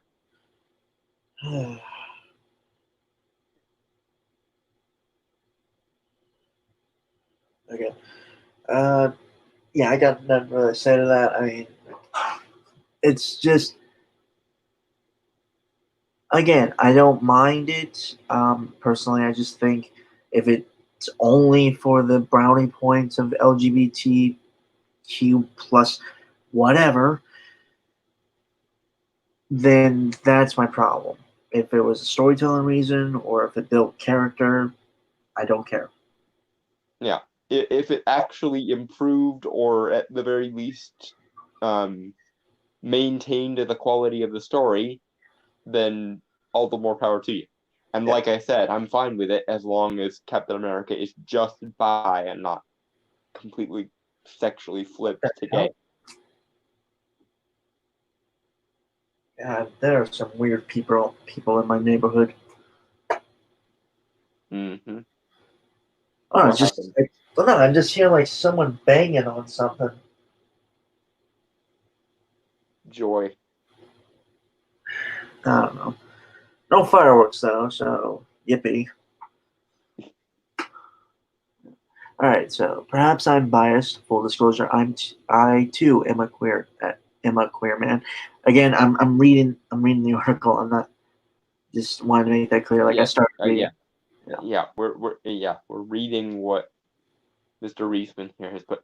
And incidentally, like I said, bisexual and disabled, so you can fuck right off. Right. Just because you are something doesn't mean you have to necessarily be biased towards it.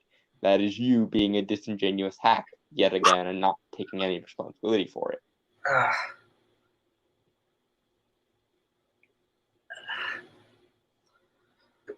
All right.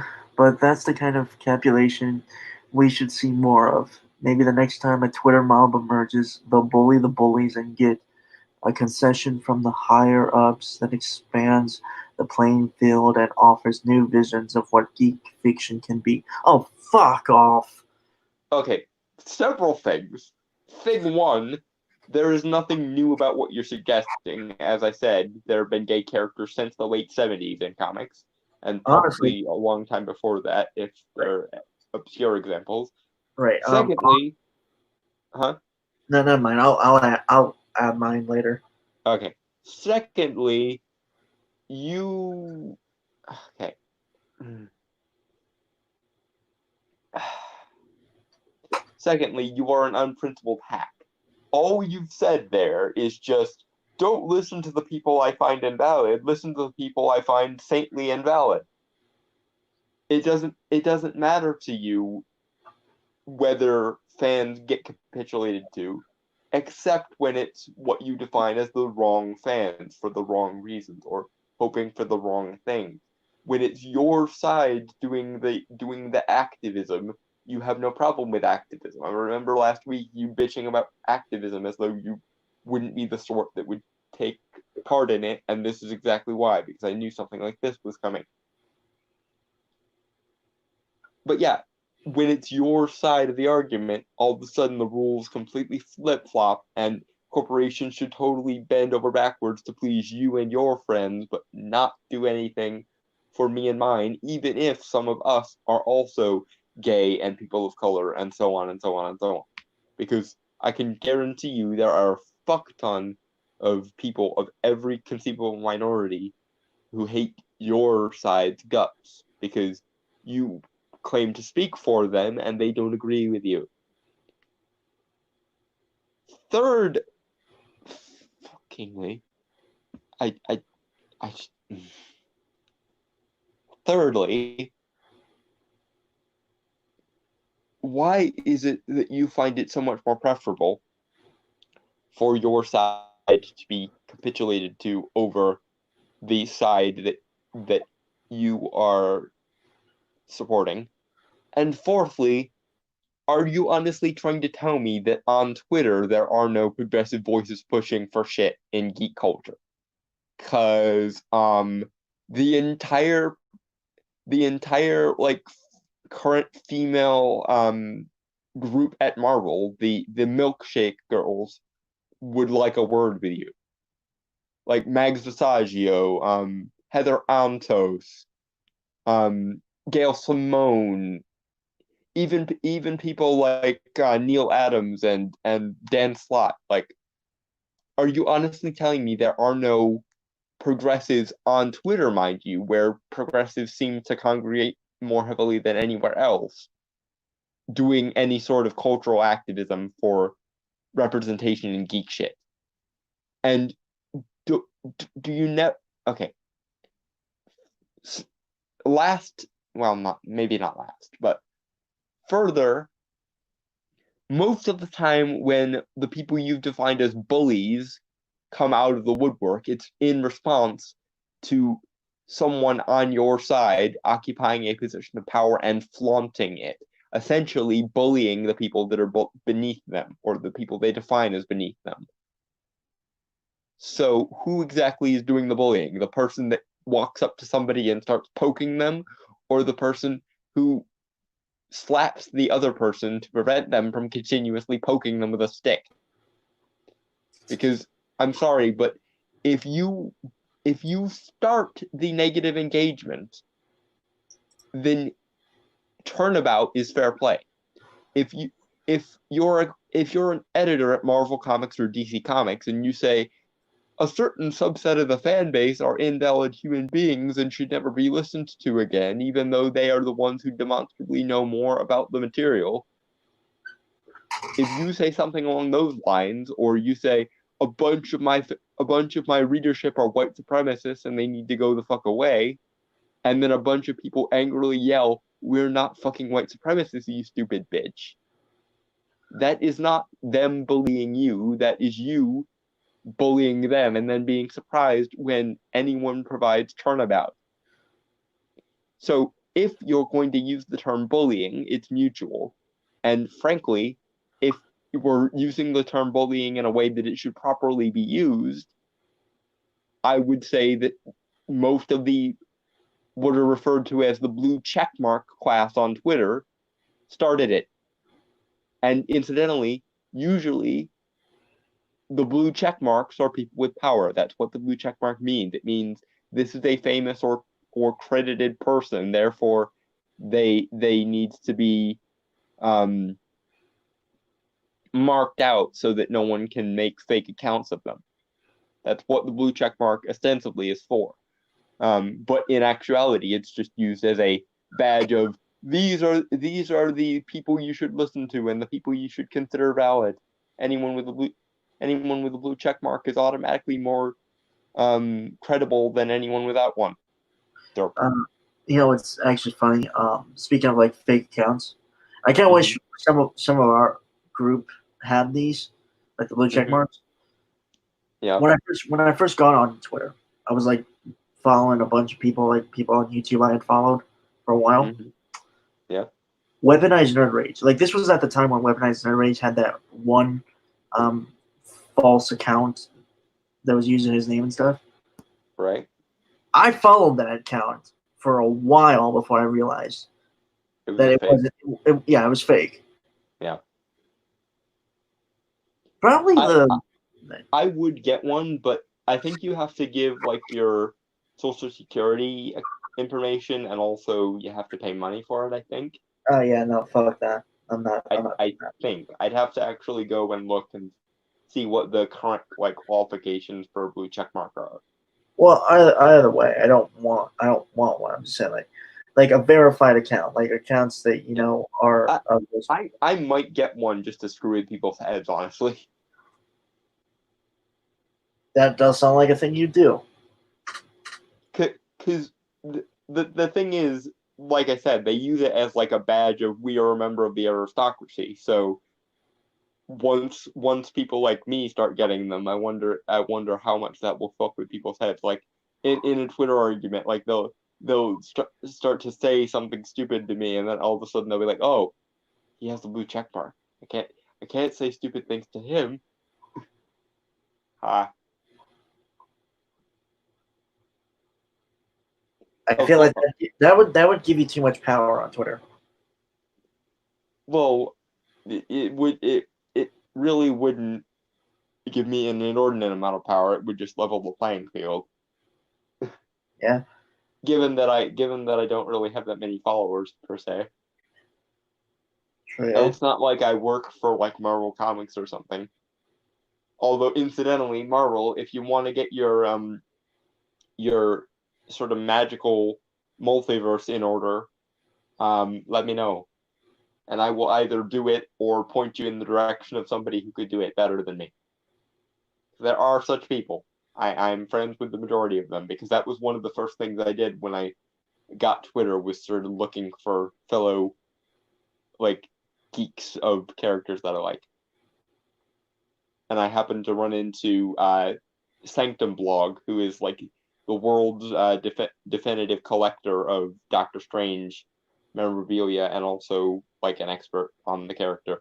I feel like if you worked for DC, you would be like the main head for a division that would mainly handle the magic stuff. Honestly, I don't know why DC and Marvel don't like separate their like different IPs into divisions. Like this division is like the street level division. This division is like the science oriented division. This division is the cosmic side. This division is the magic side, etc. Yeah, that would make so much more sense. I think if Marvel would do something like that, I think honestly, I would honestly like to see something that see them try to attempt to do like a Vertigo thing.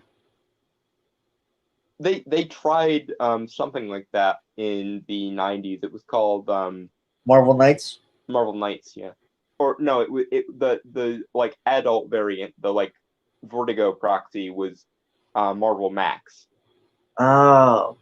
Yeah. Although they I I think Marvel Knights was a franchise from within the Max variant, although don't quote me on that. I don't know. I really need to get more into comic book history.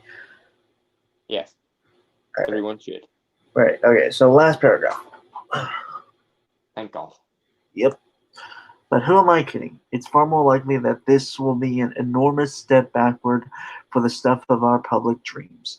That's because, in essence, the release of the Snyder Cut was also inevitable due to the fact that it reinforces the power structures that dominate and brutalize the world these days. What the fuck are you talking about, you fucking idiot? You are a professional journalist for a entertainment news website. And you are going to tell me that random schmucks on Twitter who can't even get verified are the powerful, and you and your ilk aren't, despite the fact that you have several actual comic writers on your side of the argument. Oh god, I want to get this done. I can't tell if you're being that disingenuous or if you are genuinely just that unself-aware. I'm going to sort of split the difference and say that you are a extremely clueless individual who argues very disingenuously. I award you no points. May every deity and every pantheon have mercy on your soul, sir.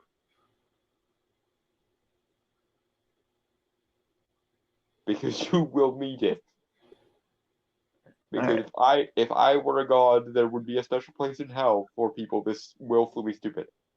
And no, that doesn't include people with actual like mental disabilities and shit.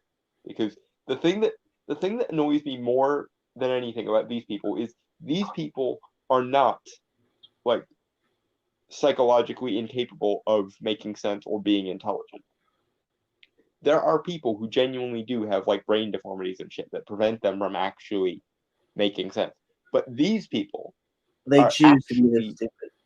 Are actually not only very intelligent but very highly educated, and yet rather than use their intelligence and their education for anything worthwhile, they use it to perform mental gymnastics to justify this kind of shit. And nothing pisses me off more than the straight up misuse of intelligence and education. You make academia look like a hive of scum and villainy on par with Mos Eisley, sir, when you make shit like this. You are actually misusing your own intelligence. And given that there are people who don't have intelligence to spare, that does genuinely piss me off, because you are, including intellectually, very privileged, and you don't have any right to misuse your intelligence and resources the way you do. Fuck off. Fuck so far off that you wind up in a different universe, because I don't want to have to deal with you in mine anymore. Okay. So that's the article. Sure, hashtag release the Snyder Cut has a lot of grassroots support, but so does the movement to end quarantine restrictions. And in both cases, the proponents are ultimately just pushing for a return to the way things used to be and the validation of, if you'll forgive my naked identity politics, and no offense to Snyder, a straight, cis, and white man.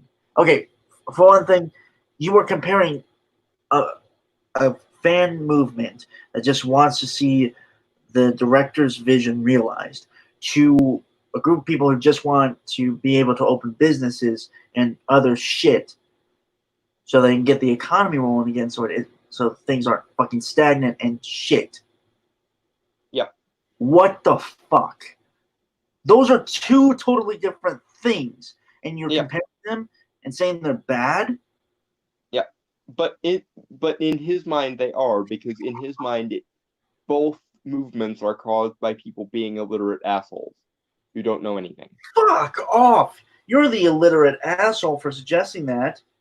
Yeah. And incidentally, a return to the status quo, that was your phrasing. Do you not remember how everyone the vast majority of people, not only in entertainment media itself, but also in the fan base, were shitting on Zack Snyder and his influence on the DCEU? Because I remember when Man of Steel first came out. I was also one of the most vocal people Like, I literally turned to my college roommate at the time when we finished watching a review of Man of Steel and pointed out that that movie sucked out my soul for like an hour because it was so bland and boring. There have been entire like fan bases developed on fixing Batman v Superman and Suicide Squad. Hello. Yes. And you want to tell me that the people advocating for the Snyder Cut are advocating for the status quo. What universe did you fuck off into when I suggested to fuck off in another universe? Because clearly that universe does not contain the same shit as the one we're currently occupying.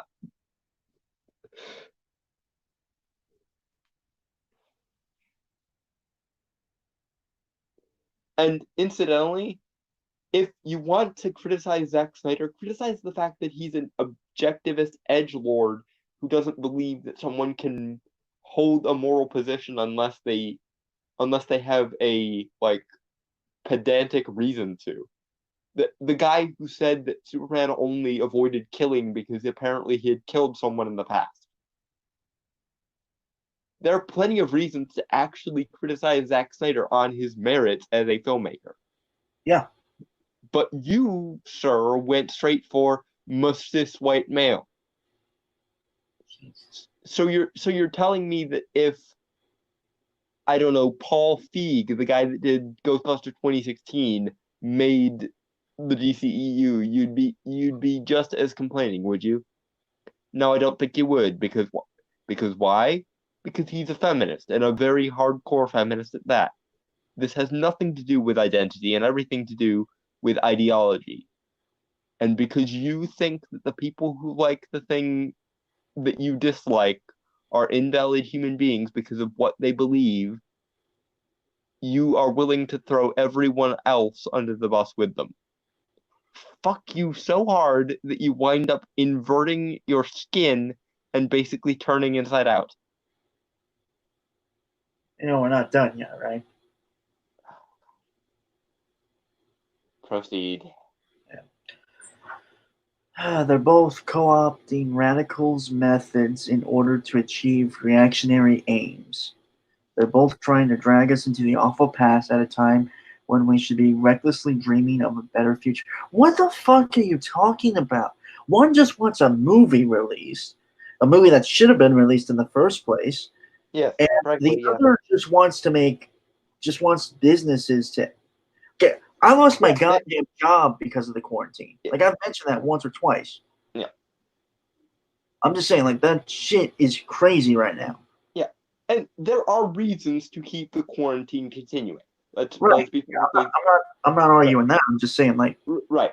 But for the record, there are perfectly valid reasons to want the quarantine to keep continuing. But if we're going to bring this up, there are also perfectly valid reasons to want the quarantine to at least be loosened or at least watched a little bit more carefully, because it is very possible that the power to close businesses on a dime is not a power we should give the government, because people with power generally seek more power. I hate to make this reference, but it's exactly like in the Clone Wars and Star Wars when they voted they voted emergency powers to the Supreme Chancellor, and then he turned into an emperor because he could. right.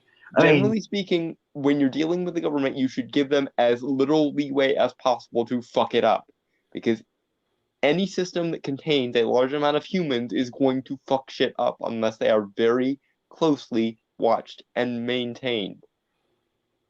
Because humans are flawed creatures and we fuck shit up. It is what we do as a species. Mm-hmm. And incidentally, you think you are the radicals. You think you are the victims. You think you are the rebels trying to fight a lasting power structure. Remind me again, who was defending the sovereignty of corporations in this article? Because I'm pretty sure it was you. Who was defending the sovereignty of directors and multimillionaire producers and shit in this article? Because I'm pretty sure that was you. Who is a journalist for an entertainment magazine? That would be you. So you're gonna have to run by me again which of these groups is the radicals and which of these groups are the rebels, or which of these groups are the radicals and which of these groups are the established order. Because once again, these people seem to think, against all evidence, that it is still 1990, and that movies like Dead Poet Society and Freedom Writers and Patch Adams are still how the world works. They still seem to think that every power structure in the world is run by like fundamentalist evangelicals who are preaching family values and worried about the satanic panic. Dudes, you won the argument. You won against the evangelicals. Most people laugh at traditionalists now, and for good reason. Traditionalists are fuckwits. But that being said, because you won the argument, you are now in positions of power. And you are looking down at people with no power whatsoever beyond the internet. And you are calling them warriors for the status quo. When you spent God knows how many paragraphs bitching about how corporations are the victims of people on fucking Twitter. Being fully aware that, generally speaking, Twitter bans the kinds of people that you are angry at, and does not ban the kinds of people like Mags Visaggio and Heather Antos who run fucking artistic companies like Marvel and DC and Warner Brothers and whoever the fuck else. Kathleen Kennedy is the most diehard feminist I think I've ever seen in any entertainment media, and she's the head of Lucasfilm. Paul Feig spent $200 million or more on Ghostbusters 2016. You are currently writing for Vulture. You guys are the status quo. And the people who get banned off Twitter for saying shit you don't like are not the status quo. If you're going to operate your universe by this idiotic us versus them mentality, at least identify us and them appropriately. You stupid, oblivious pissant of a fuck. Hey, Dalton, you're a little quiet there. Sorry. I didn't want to scream, so I had to go a little bit lower. Okay, I get it. All right. So just Better? yeah, you're good now. I just thought you were, I don't know, something up with your Trailing mic. off. Okay. Now to finish off, maybe our nightmare society will finally collapse before the Snyder Cut can see the light of day. As another embedded male troll once said, "'Tis a consummation devoutly to be wished." Holy fuck. Dude, you just wish for the collapse of our civilization in a time when there is a pandemic running through through most countries in the world, and literal cities are on fire because of riots. How? The actual Granted, fuck? okay, look, the riots only started this week. Yeah. To be fair. But that being said, how the actual living fuck do you think you are the good guy in this situation? The world is basically on pause and slowly crumbling the longer it's on pause. And you think that that is preferable to people releasing a movie that you don't like because it agrees with people you disagree with fundamentally. How can you, like, I'm not one to get annoyed for like moral reasons, but that is genuinely some irresponsible shit right there. Like, and it's just him being a unself-aware fuckwit, basically. Yeah, it's him being so safe and so privileged in his ivory tower that he can with no self-awareness whatsoever, he can say, I hope society crashes when there's a substantial chance it might actually do that. Like, if we were living in, in a utopia right now, I would write this off as like an idle, stupid twist of language. But like, as it stands, we're probably in the most dangerous time we've been in for a while in terms of the genuine possibility that society might crash. And here he is saying, not only do I hope society crashes, I hope society crashes for one of the stupidest reasons I possibly could, which is that way people won't release a movie I dislike. How genuinely aristocratic do you have to be? You would rather see society burn to the ground than allow other people to watch a movie you don't like. No one is making you watch it, remember, but you would rather see all of civilization burn to the ground rather than watch a thing you don't like become possibly popular. That's that's so stupid I could cry. Next. All right. Okay. Hopefully we get a laugh out of this one because I feel like we need it. This was one you had sent to me, Dalton, from, well, it was originally from CBR, but it got deleted. But fortunately, there were some people who were able to archive it. Huzzah for archiving. Yeah. Keeping the internet accountable since whenever archive sites started existing. Right. Okay. So this, yeah, like I said, this is originally from CBR. This is Steve Rogers wasn't a hero for becoming Captain America. He was selfish. By Caleb Clark. Mr. Clark, you were a cunt. Published May 25th, 2020. While he's Marvel's Golden Boy, Steve Rogers deciding to be Captain America was based on his own selfish desires. I'm sorry, it's just his name gets me. Because he and I share a name. I am so sorry.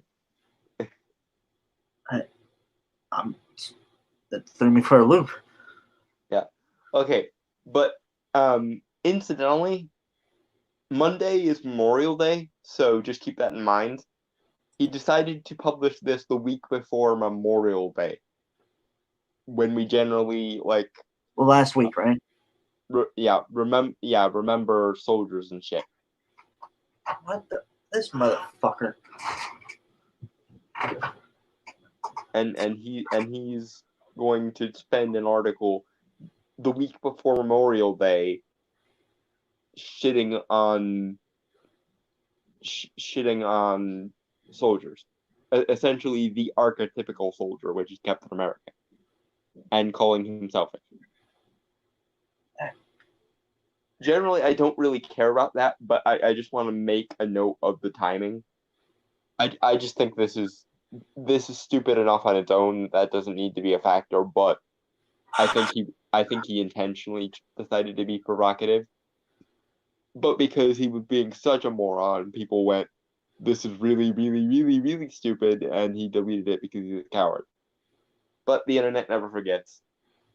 No, it does not. Okay. So Captain America is one of the most important characters in Marvel history. Anything to say to that, Dalton? Because I feel like you're going to.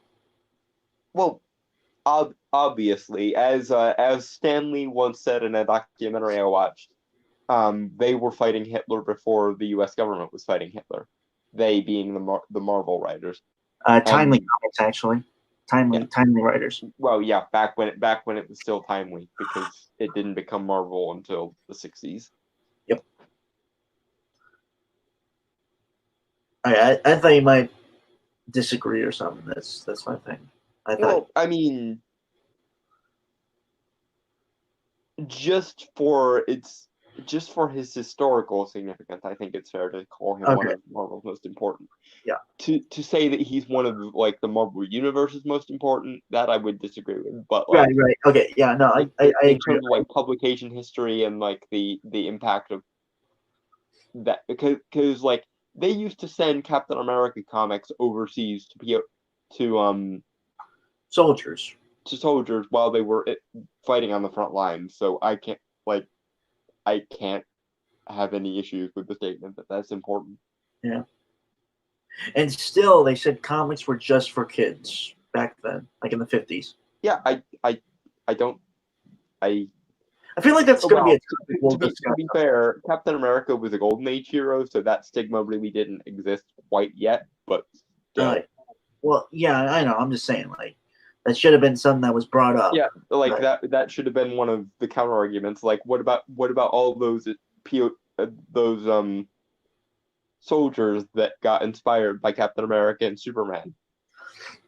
Are we not gonna talk about them? I feel like that's a topic we should have a discussion. Like, obviously, like the Comics Code Authority and stuff. Like, that should be a thing for discussion sometime in the future. Some other time.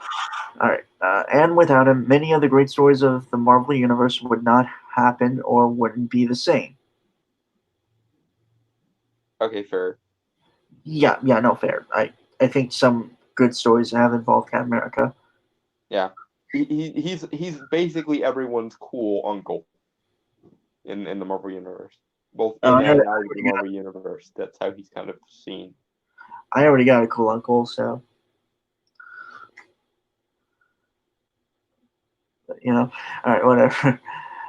He is central to the entire framework of Marvel's storytelling, and Captain America is emblematic of justice, honesty, and perseverance, making him the ultimate culmination of the American ideal. However, the decision for Steve Rogers to become Captain America is inherently selfish. I think it would be an interesting discussion if it wasn't stated more matter of factly. Like if it was for discussion's sake, I think it would be interesting. Yeah, if this was instead, was Steve Rogers selfish to become Captain America? That would be a little bit less annoying, but he's just like, no, I've determined this. There can be no disputing this. He was selfish, and we shouldn't. He's essentially saying we shouldn't feel bad for Steve Rogers because he was being selfish the whole time, or something along those lines. I feel like if it was posed as more of a question, it would work really well for a Thunderdome situation. Though I would feel sorry for whoever was on the he was actually selfish side of that argument. Oh yeah. Because like ever since the 1940s, humility has been one of Captain America's strongest points. Like this is one of the reasons why Captain America: The First Avenger is actually my favorite of the Captain America trilogy, because it got the origin so well. Yeah, I like that. I like the trilogy as a whole, but yeah. I think the first movie is really good itself. So yeah, but yeah, his defining characteristic has always been humility, and the desire to serve others. Like his whole shtick is, I want to serve my country / I want to serve the people of my country and save lives. Right. I think it's handled. It's stated pretty well in the movie. Yeah. When he goes to the Stark Expo and tries to get enlisted there, and he enlists like multiple times, like to get fact, and he gets shot down immediately, but he still keeps trying. And mind you, he almost gets beat up by a guy, but because that guy laughed at like war footage, Steve still wanted to fight him because he felt like he had to. Right. And even before he had the super soldier serum, he jumped on a grenade that he thought was live to save everyone else's life, presumably. Yeah. I'm having a very hard time seeing if Captain America is to be said to have a fault, it's that he believes in other people too much. He trusts people too much. He wants to self-sacrifice too much. Right. Yeah, I agree with that. Right, back to what I was saying, like the Stark Expo scene where he meets the German scientist. I can't remember his name, which I feel really bad because it's Erskine in the movies, Reinstein in the book. all right. Erstein, thank you, Dalton. He asked, "Do you want to kill Nazis?" And Steve's response, little Steve, his response is, "I don't want to kill anyone. I just don't like bullies." That encapsulates him. Like he's always willing to stick up for the little guy, mainly because he is the little guy, but he's Yeah. has the heart of a big guy. And mind you, in every instance that Steve pre-super soldier serum tries to stick up for somebody who is, weak, he's probably going to get the shit kicked out of him because he he's most He's likely going to never meet somebody that he can actually intimidate as himself. right. And not to mention the conversation he has with Bucky before, him trying to enlist again. Men are laying down their lives. I got no right not to do the same. Yeah.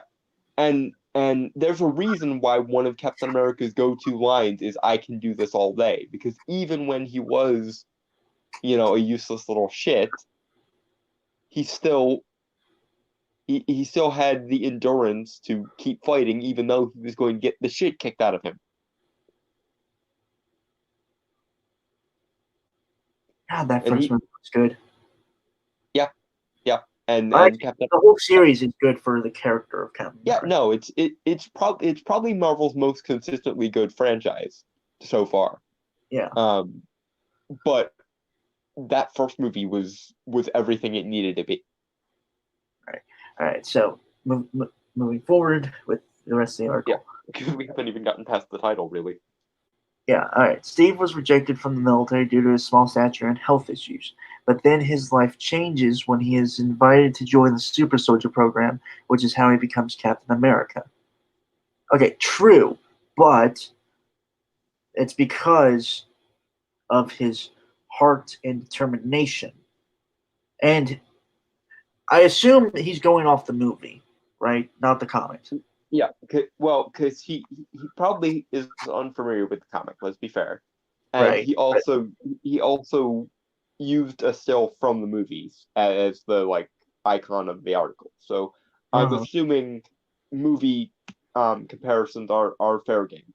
Right. Okay. But what I was getting at is he has heart, which we just previously discussed. Yeah. And not to mention, if you remember when he's in the boot camp training, the flagpole scene, while everyone else is trying to climb up the pole to get to the flag, he just unhinges the pole and lets it fall, grabs the Yeah, flag. he thinks through it, and people sort of overlook this too. Steve, before he gets the super soldier serum, is an artist. Like there's the scene where he's like sketching stuff for art school and shit. So I don't, yeah, he's huh? hmm? I don't remember that, but I remember him drawing himself as like a monkey in the Captain America suit before he before he goes to rescue. I can't remember the troop it was called, but he rescues some Yeah. soldiers from Hydra. But no, there was a scene of him. There was a scene of him drawing before that when he was still uh Steve. But point being, Captain America is essentially a nerd, or the 1940s equivalent of a nerd, and his good-hearted creativity is one of the qualities that Erskine um, singles out as one of the things that makes him worthy of being Captain America. Because And obviously, if the Super Soldier Serum can turn Steve Rogers into Captain America, it could have turned a big military guy into something even more superior, assuming it goes up to scale. Um, but the reason why Erskine didn't give a big militaristic guy, the super soldier serum, is because it amplifies more than just physical qualities. In his words, good becomes great, bad becomes worse. You know, And that dude, I wanted to bring that up, but you stole it. You took it. Never mind, man. sorry. You're good. But yeah, Steve, not only did he have heart, but he also had a genuine good nature. He genuinely does not seem to have a bad bone in his body even before the super soldier serum, and that's what makes him worthy of the super soldier serum. They could have easily given it to the big monkey looking dude that the general likes, but it would have turned him.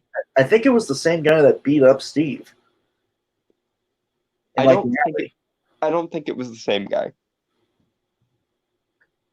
Oh. Because the guy that beat up Steve was a guy he met at the movie theater who was like snickering during the war footage. True. I know. I might not be paying And he was a lot taller and a lot more like classically handsome rather than the like stereotypical military dude that the general liked. Right. Okay. I might have missed them because for the longest time I thought it was the same guy. No, I think that would have been a little bit much had it been the same guy. Well, I thought it would have been interesting to show that the scene with the grenade is that the guy who gave I don't know. It would have driven the point home even further that not only is Steve willing to sacrifice himself for good people, he's willing to sacrifice himself for people he doesn't even freaking like and probably don't deserve it. Yeah. Because he's just that much of a good boy. Yep. All right. Moving on. Moving on. Yep.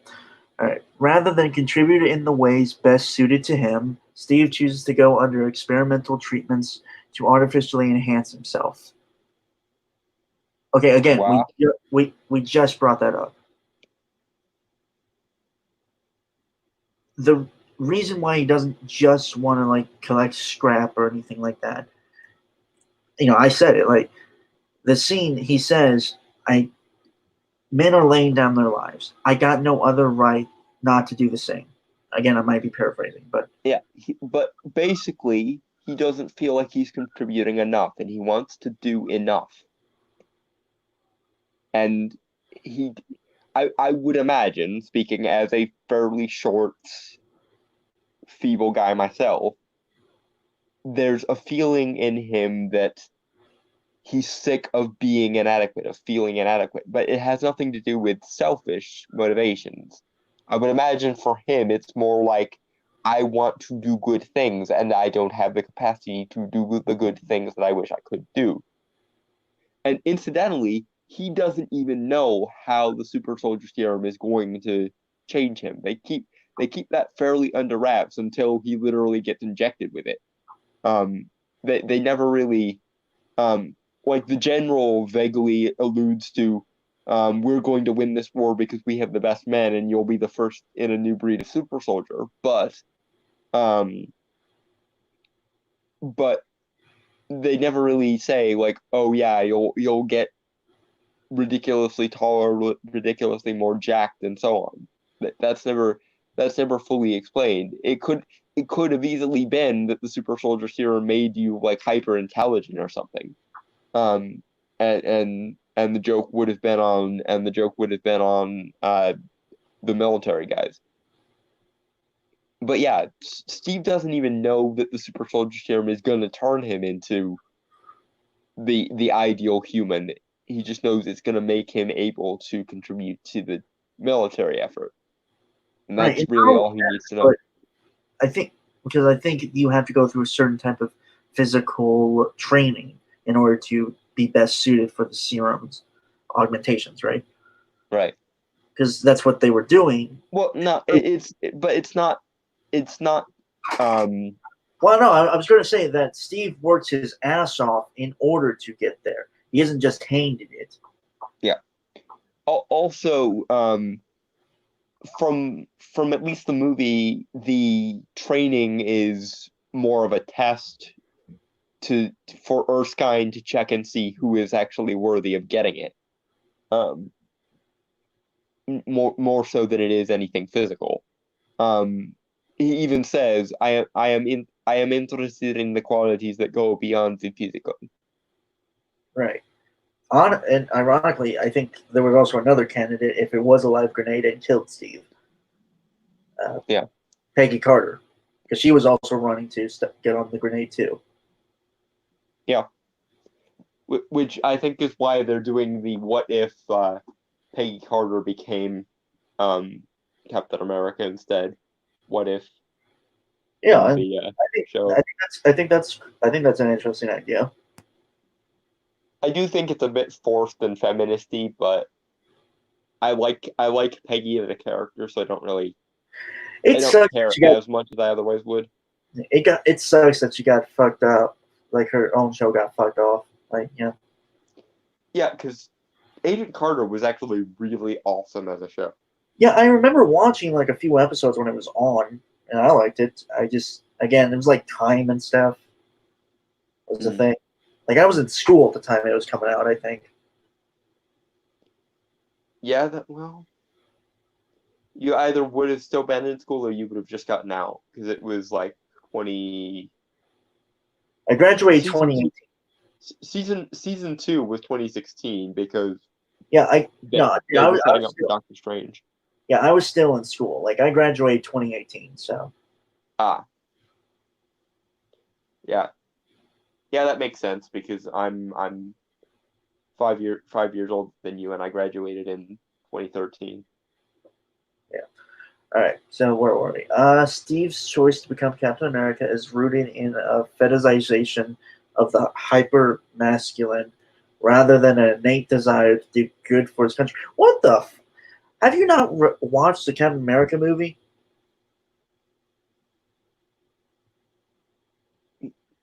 Well, he has an ideology to spin, so he has to see everything through this lens. What the fuck? But we both know that he's completely wrong. Yes, he's absolutely fucked himself over entirely, but the reason is because he has to see everything in like gendered ideology terms. Just what the hell? Again, he does in the movie at the very least, he does not know what the super soldier serum is going to do to him. Right. And again, the scene has to be brought up, I feel like multiple times in this article. He tells Bucky, men are laying down their lives. I have no right not to do the same. Even if he didn't get the super soldier serum, he would have fought tooth and nail to go overseas and fight with others beside him. Yeah. Fight in the trenches and shit. Now, granted, there's an argument to be made, like maybe he could have been a tactician or something instead of a super soldier, but like Right, but I think he wanted to be. I think he would have held himself. he would have been disappointed in himself, not because he only sees soldiers as valid, but because he wants to do as much as he can do, and he wants to do enough. And when you're physically inadequate, it becomes very hard to do enough. Because when you're physically inadequate, you feel the need to prove yourself above and beyond what other people feel the need to prove themselves. Therefore, you have to be remarkable in some way for people to pay attention to. Yeah. And I am speaking in some ways from experience there. Because when people are convinced by looking at you that you are nothing, that you're irrelevant, that you're pathetic, it becomes very ingrained in you at a very early age that you're going to prove them wrong somehow. You're going to be worth it in some way. And I don't know if Steve had a similar thing going on, but it wouldn't surprise me if he did. Yeah. All right. So this part of the article is more than a soldier. This is a bold claim against America's golden boy, yet the context matters. Steve is initially somewhat unfit to serve on the front lines. Yeah, Yeah. that's the point, I think. Well, that at the very least, that's part of the point. Right, right. It is tough and hurtful, but it is the reality of the situation. If his concern was truly how he could best serve his country, he would accept his station in life and make the most of it. Okay, but again, and oddly enough, there's a parallel between, of all characters, Steve Rogers pre-Super Soldier Serum and Mr. Glass from the Unbreakable movies. When people are convinced that you are nothing, you become desperate to prove that you are at the very least something worth paying attention to. When everyone has written you off, when people think that you're irrelevant, you get a very deep-seated conviction a lot of the time, and I'm speaking mostly from my own personal experience, that you will prove yourself in some way. It's not enough to simply be a back. It's not enough to, and I'm going to use some probably somewhat inappropriate analogies here, but when everyone writes you off as an irrelevant background character in the story of life, it becomes very important to you that you not just be disposable character number, 504. When people write you off, especially from an early age, and especially if it continues into adulthood, when people write you off, you get the conviction to prove yourself worthy of paying attention to. When everyone says you'll never amount to anything, you'll never be important, or you'll never be significant to anything, you want to prove to yourself that you can be significant, and you also want to prove it to other people. I don't think Steve had quite as much of a conviction to prove it to other people, but he definitely, it seems, had the conviction to want to be not just, he didn't want to just be a supporting player, he wanted to be important.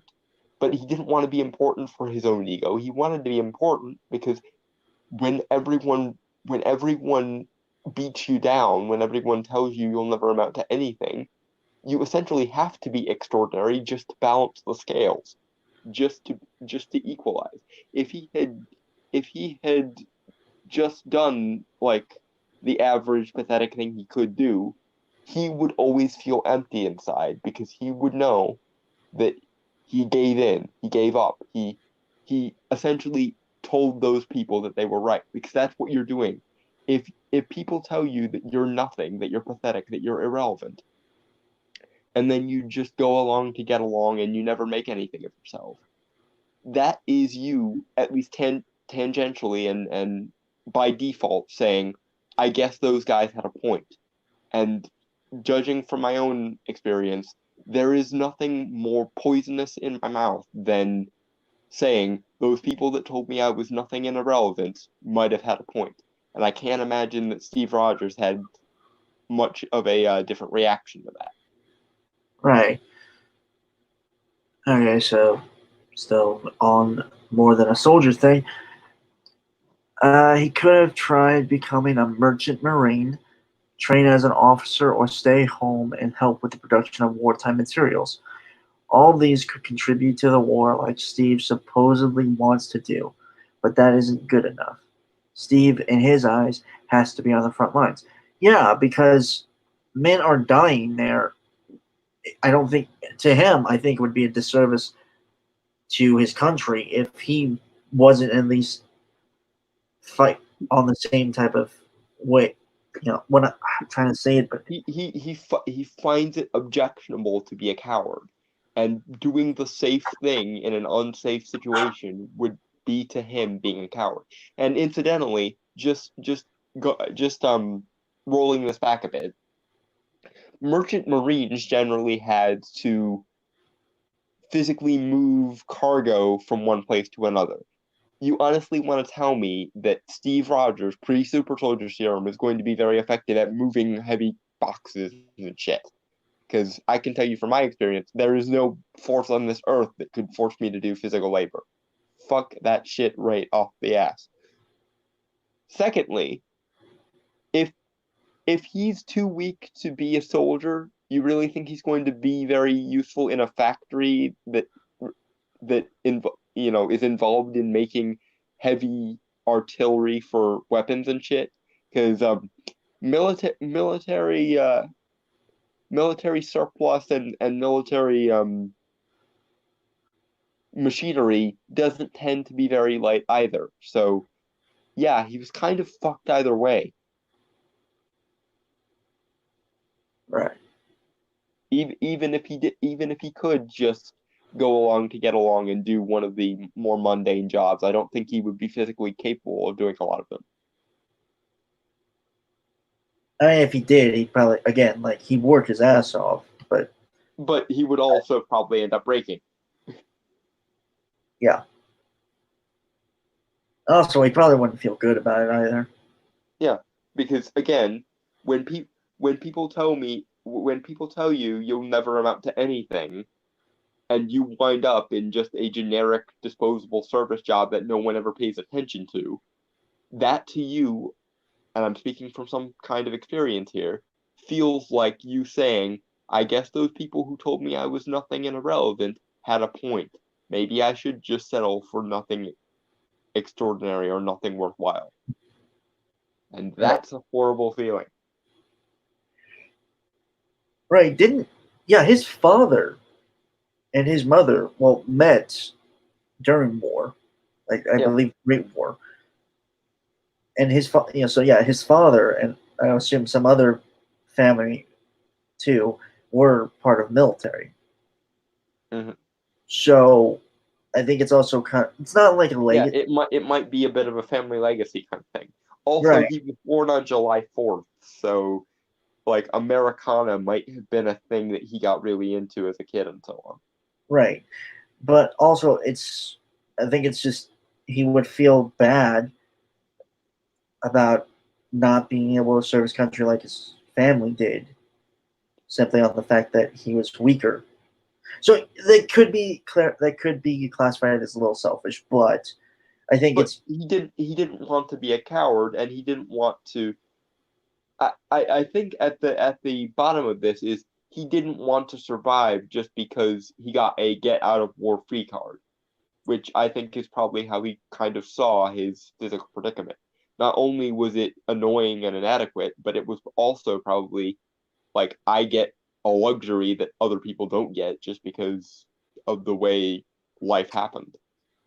yeah. Imagine an alternate universe, for example, where World War II went on for like 50 more years. And imagine in that timeline a Steve Rogers who never got the super soldier serum exists. You honestly want to tell me that if he was like the last man standing because he never got to go to war, and like everyone else who went off to war had died, you honestly want to tell me he'd be happy with that, or that he should be happy with that?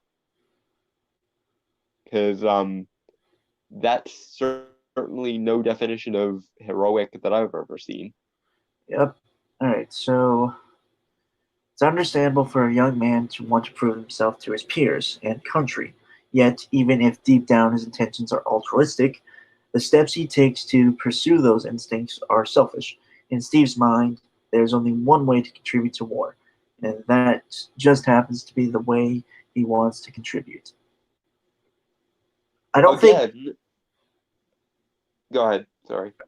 Well, I don't think Steve sees it as only one way to contribute to war. I think he sees it as his way to contribute to war, because or the best possible way to contribute. yeah, for him, like, I'm not like, I don't think he's overviewing all of ways to contribute to war. I think mainly it's just for his perspective. That's how he wants to contribute. Like, all of his friends. Yeah. Like, all of his other. He would feel inadequate if he had to contribute some other way. And once again, he couldn't contribute in any of the other mundane ways you're suggesting, because military machinery is heavy and factory machinery is hard to use, so he couldn't help in the manufacture of like weapons and artillery and shit. Boxes are heavy, so fuck, being a merchant marine. And you honestly want to tell me that little Steve Rogers is going to be a ship captain or something and be a merchant marine that way? You honestly want to tell me that sailors would respect him? Because I'd rather doubt that too. So yeah, all the mundane ways you're suggesting are bullshit, given that he probably would have just as hard of a time doing them as he would fighting on the front lines, and he already feels inadequate and wants to prove himself. Not for selfish reasons, but because he thinks essentially that it's only fair. If other men sacrifice their lives for this, then he should have to bear the same responsibility. See, that's the thing. He's not after the fame and the glory and the prestige. He's after being held to the same standard. He wants the responsibility more than he wants the responsibility more than the praise. Huh. It's kind of opposite of how Peter Parker was before, the whole Uncle Ben incident. Yeah. That's an interesting parallel. Yeah. Yep. Anyway, so moving on. So the next part of the article is altruism's ugly side. Okay. See, again, these topics themselves would be interesting in a type of debate, I believe. Yeah, in a conversation or a dialectic kind of thing, but like, yeah. All right, so as it stands, it's just bitching. Yep. Captain America is known for his altruism and his willingness to sacrifice everything for what he believes to be right. Yet there is something selfish within that because Cap's altruism is in what he believes and nothing else. Wow.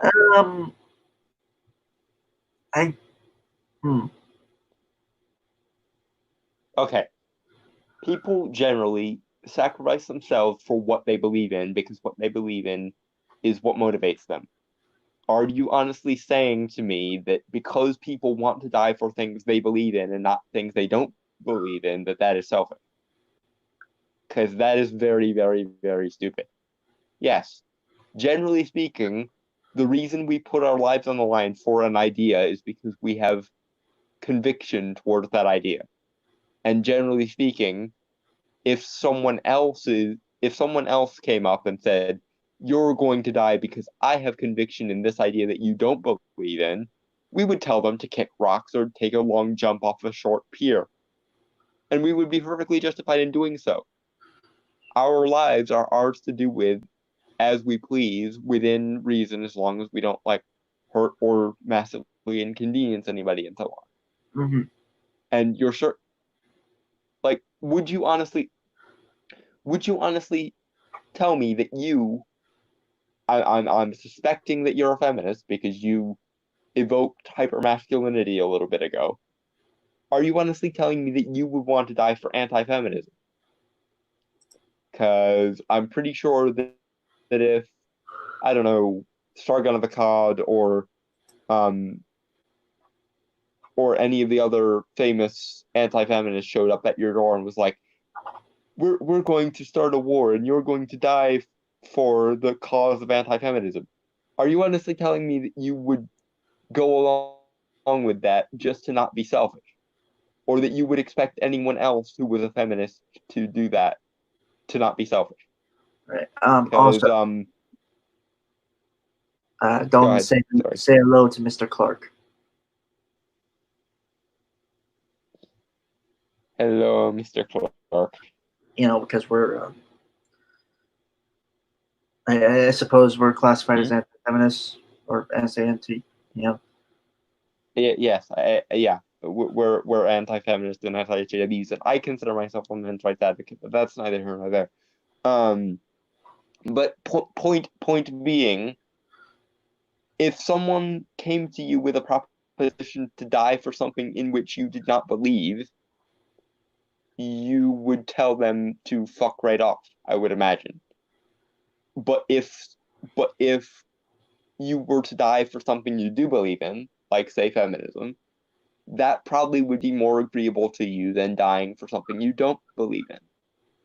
But that's not selfish. That's just you essentially sacrificing your life for something that you consider to be worth your life. Because sacrifices are a kind of transaction. We sacrifice in the hopes that that sacrifice will bring about something or influence something. Oh, We sacrifice. Go ahead. I'm sorry. I just remembered like a speech from one of my favorite shows that kind of revolve around sacrifice. Okay. I mean, it's more. I would have. I just. I forgot it. God damn it. Okay. But okay. You sacrifice your life in the hopes that if nothing else, it will at least make people pay attention to the thing you're sacrificing for.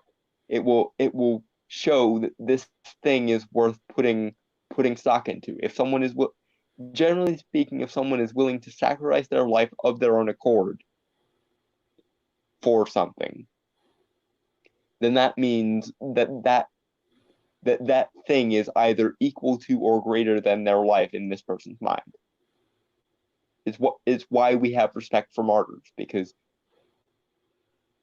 there is very few greater sacrifices you can make than the sacrifice of your own life, because you won't get to see the outcome of your sacrifice barring an afterlife of some kind where you can look down and watch things.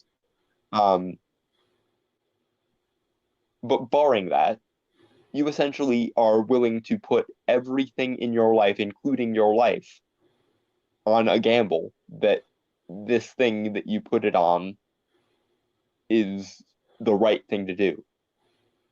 You're saying, I believe so strongly that this is the right thing to do that I'm willing to not even get to see how this gamble plays out. I'm willing to put everything in my life and my life onto this because I think it's that right. And you want to call that selfish. Suicide is not selfish. Sacrifice of your life is not selfish. How the hell are you going to turn Steve Rogers' desire to literally go to war and probably die? How are you going to turn that into selfishness? Moving on. That is a good question. Let us find out. All right, so Indeed.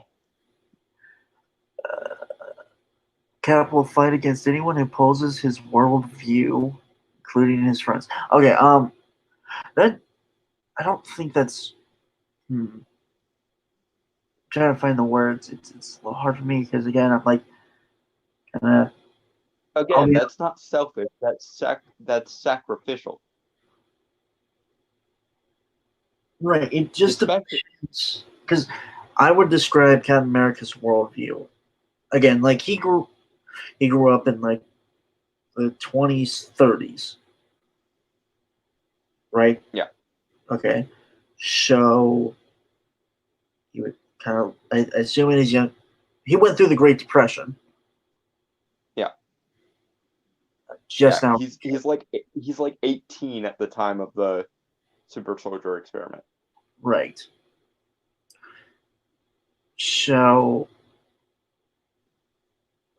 what were the ideals during that time? Like during like World War II? For like America. That's for, you know. During both the world wars, there was a widespread viewpoint of self-sacrifice, like because remember, during both of the world wars there was what was called the draft. That was one of the reasons I think that Steve felt it was unfair for him to not go to war and die when everyone else was going to the war and dying, because when you were drafted, you essentially had no option but to go to war, even if you disagreed with the war. So it may have been, at least in part, the draft that motivated Steve Rogers to see going and fighting that way, because people who didn't even want to go to war were forced to go because of the draft, and Right. yet he gets out of it because physical weakness and shit. Uh-huh. Okay. But he's also okay for to take an account of Winter Soldier and Civil War.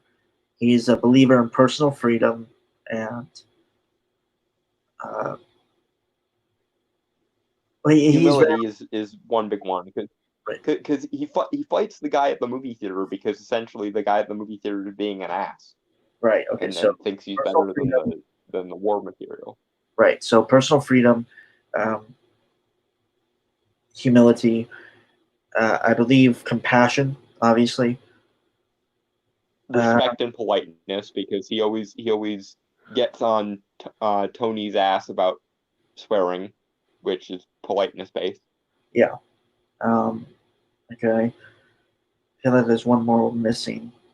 Well, I wouldn't say he's uncompromising. I just think he he's uncompromising. He believes he has the right answer and is willing to put his money where his mouth is, metaphorically speaking. Right. And and again, I point out that how exactly is it selfish for a pissant guy like Steve, pre Super Soldier Serum, to stand up to a guy who's like 3 times his height and built? Like, Get tossed around in a back alley and still get up. yeah, yeah. Would you honestly like to tell me that submitting yourself willingly to get the shit kicked out of you because you hold a conviction that strongly is selfish? Because again, that to me seems like a kind of sacrifice. When you know that in any given physical confrontation you're going to lose and you're still willing to do it anyway because you believe that strongly in what you're fighting for, that's you putting your physical body on the line because you believe that the thing you're fighting for is so right that it's worth it. There's a very strong likelihood that one of the times that Steve Rogers got the shit kicked out of him, he would die. Mind you, that he existed in the 1940s when medical care wasn't super It was advanced shit. or anything. It So was shit. It was shit. yeah, especially given that all the good medical supplies and shit would probably be shipped overseas because there was a war effort going on, and there were shortages of everything back home because essentially any spare scrap metal you could find was expected to go to the war effort. Every spare medical supply you could find was expected to go to the war effort. Every spare human being was expected to go to the war effort, and so on and so on and so on. Essentially, because of the draft, the government owned you back then, because the draft was tied to the vote. So if you dodged the draft, and the government suspected that you could um that you could go to war, but you didn't because you lied to them or something, you could have your voting privilege revoked, and no one would.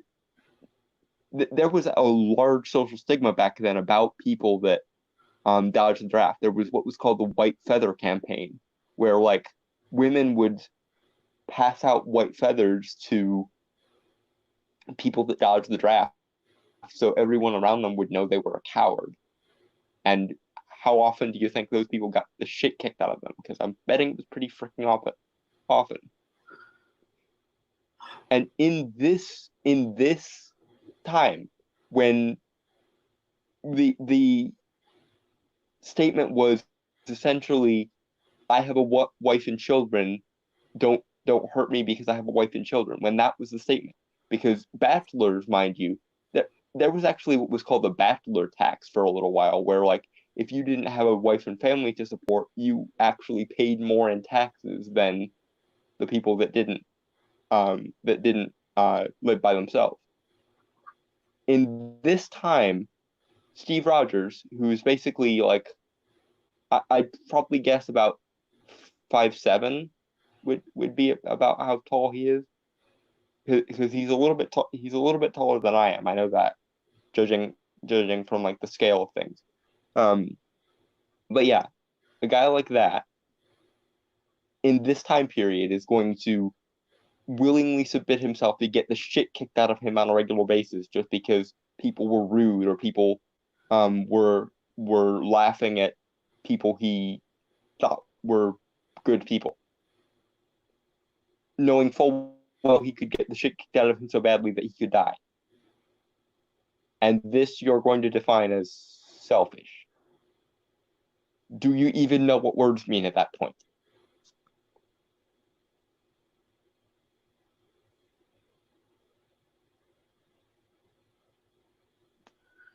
So moving Moving on. on. Yeah. Mm-hmm. Just look at the catastrophic violence that breaks out in the Civil War comic arc as well as its accompanying film. I think the film isn't as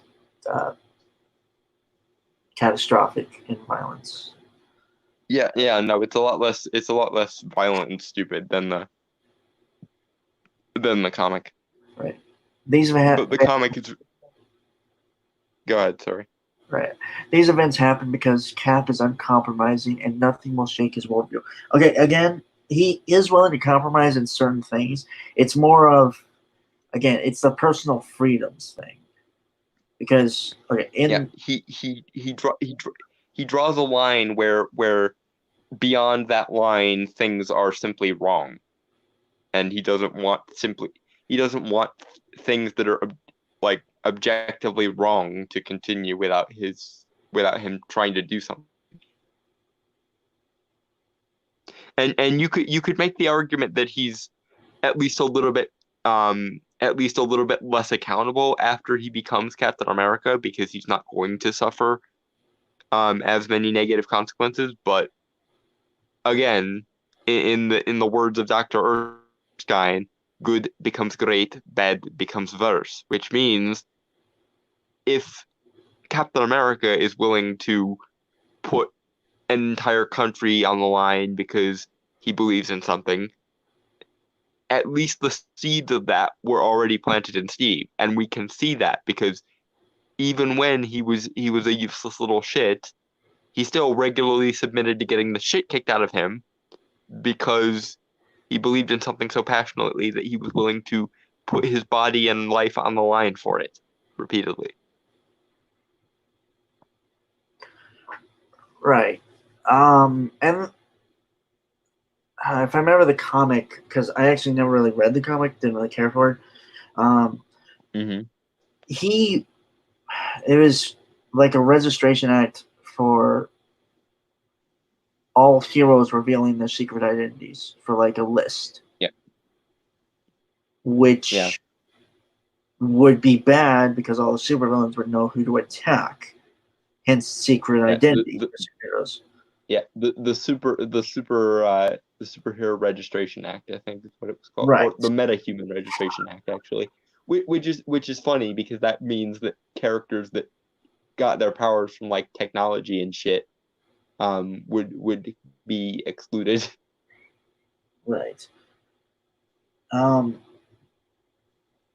And in the movie, it's the Soviet Accords, which are basically the Avengers being put to a governing council of sorts, tell them when and where they can go. Yeah, they're essentially the UN's lapdog at that point, and right. only if like a certain number of countries that are in the UN say so can they act, which is one of the reasons why Steve is so vehemently against it, because number one, he knows governments can become corrupt, and number two, he refuses to not help somebody who needs help just because the government says he can't help. Right. God, it's been a while since I've seen Civil War, and I'm trying to remember because he told this thing to Wanda like after the bombing incident, where he says, "We're not perfect, but the safest hands are still around," I think was the line. Yeah, he says that to Tony. I'm trying to think what he says to Wanda, but I can't remember it. It's hard to remember. It's a good scene though, and I feel bad that I don't remember that. Yeah. Like you try to do the best you can, something like that. God damn it! I'll figure it out later. But Mm-hmm. he knows that they can make mistakes because like anyone, people are capable of making mistakes, in even in high stress situations like fighting supervillains things. Like Mm-hmm. property damage or innocent bystanders getting hurt. It happens. But Mm-hmm. it could have ended worse if the heroes weren't there. Yeah. Granted, you can make. And incidentally, what would have happened if Loki had shown up with the Chitauri in the Avengers and nobody stopped him? Because I'm pretty sure Earth would have been subjugated. What would Yeah. have happened? To be fair, Ultron was directly created by Tony, so that's not applicable. Well, Because if Tony Stark wasn't being a bitch, that he wouldn't have created Ultron in the first place. Oh no, I can see Tony's side in the thing because I think. Well, that's a totally different. No, he wants to keep the world safe so that they don't have to always worry about it, and they can be sure that they'll be safe. But I'm just saying that if Tony wasn't there being a superhero, there would be no Ultron. Right. Whereas if the Avengers didn't, like, Loki was probably going to show up on Earth sooner or later for the Tesseract anyway. And when he did that, if there was no Avengers to stop him, the Earth's essentially fucked. Yeah.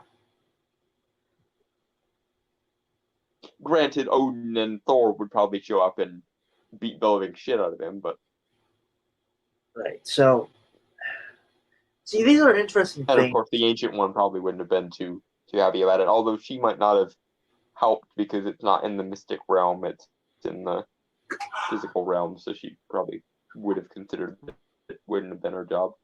Right. All right. So the requirement that we stand up for what we believe, no matter the odds or the consequences. Cap says in the Amazing Spider-Man Civil War, story by J. Michael Straczynski and art by Ron Garney.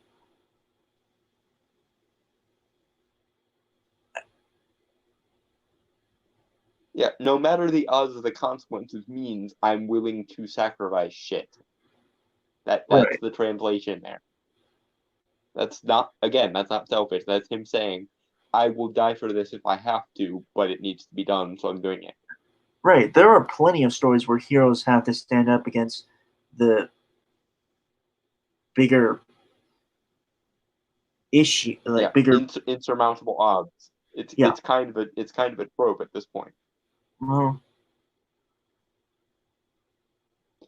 Insurmountable odds, little chance of success, probably not going to come back alive. Sounds like Tuesday, I think, is a line from an action movie. I can't remember what action movie it's from, but right. something like that. Right. When the mob and the press and the whole world tell you to move, your job is to plant yourself like a tree beside the river of truth and tell the whole world, no, you move.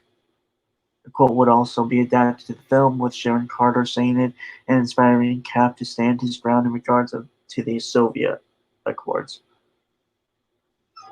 Yeah, because when the world is wrong, it doesn't matter if there's only one person willing to say, no, this is fucking bullshit. It needs to be said that this is fucking bullshit. And I would argue that when everyone else in the world is agreeing on something, then the people who disagree with something have an obligation to speak as loud as possible. Because people are prone to thinking in terms of the path of least resistance. And when everyone around you agrees, yes, this is the right thing to do, it takes a little bit of spine to say, I'm not so sure this is the right thing to do. And if you have to change the entire world to make the world a good thing, then why shouldn't you? the whole shtick of modern day feminism is fighting the patriarchy. Are you honestly telling me that if the entire quote unquote patriarchy said to do X, that you would just lie down and do X? Are you honestly telling me there would be no Antifa riots? Because the I mean, world would like a word with you at that point. we're already getting that. So, Yeah, that's my point. Like the entirety of current reality would like a word with you at that point. all right. So, this quote also highlights Cap's tendency to respond to things with violence. No. Why? What? Do you need me to It, reread that? the quote isn't "I'm going to punch the world in the face until the world agrees with me." The quote is, "If the entire world is saying move, it's your job to stand up and say no, you move, because sometimes the world is wrong." You see, Right. that's why I really hate deferring to realism as though it's the standard for anything. I think it Or depends on one how. of the reasons I hate it. I think it depends on how you define realism. Well, yeah, but generally speaking, the way most people define realism is nothing extraordinary, everything bland, and borderline like cynical and nihilistic. That's not how I describe it, but whatever. Well, but that seems to be the way it's most often used. Like when people say this movie is going to be realistic and grounded, they mean no extraordinary shit's going to happen, and everyone's going to lead extremely ordinary, forgettable lives relative to other stories. Well, then those people are idiots.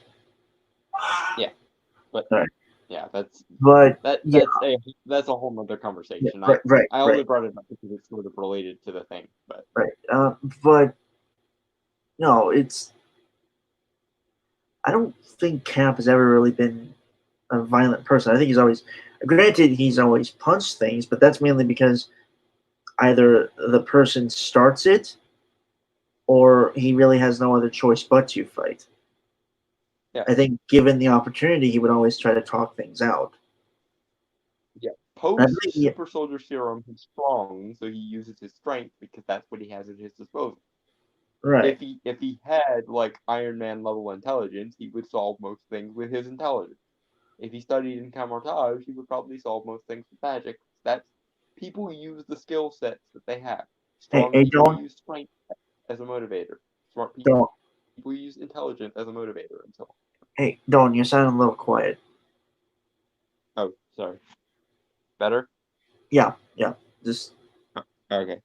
yeah. But yeah, the reason why Captain America, as a person, uses his physical strength to deal with most problems is because people generally use the things they have at their disposal to solve the problems.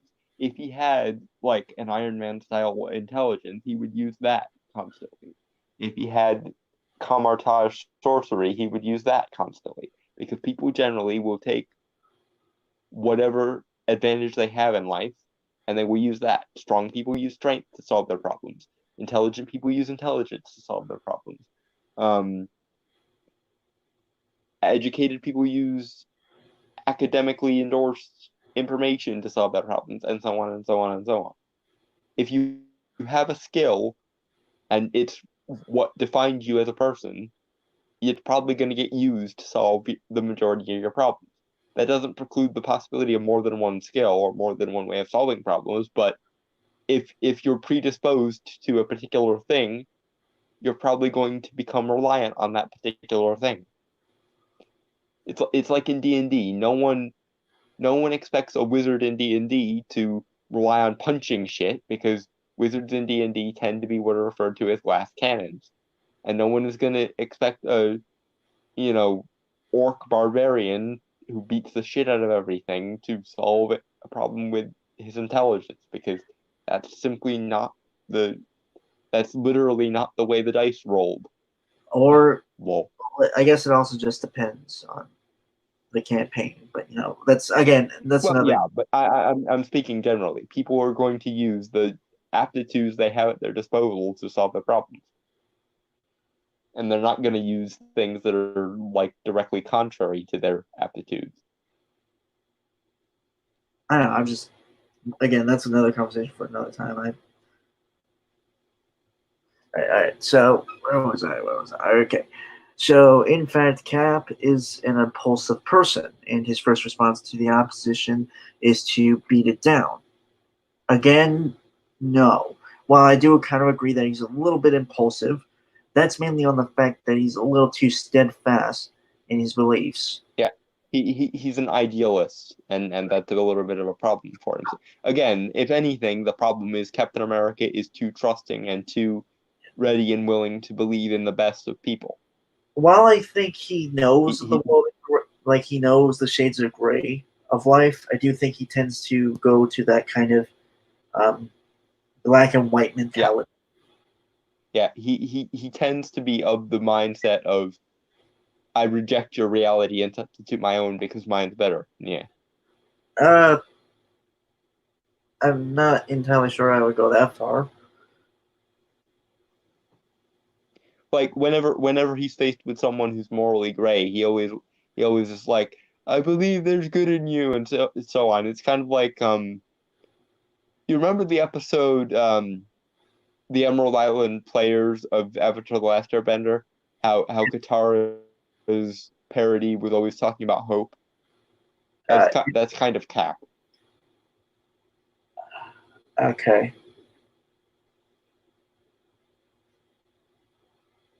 I just think the way you phrased it, might have confused me. Anyway, it's the I refuse to believe that anyone is completely irredeemable. Yeah. okay. Then see that's better explanation. That's never mind. Yeah. I'm going to stubbornly insist there's good in you even if there isn't because I want there to be. Derp. Okay. These aggressive impulses are hidden beneath a veneer of tough American grit and freedom fighting.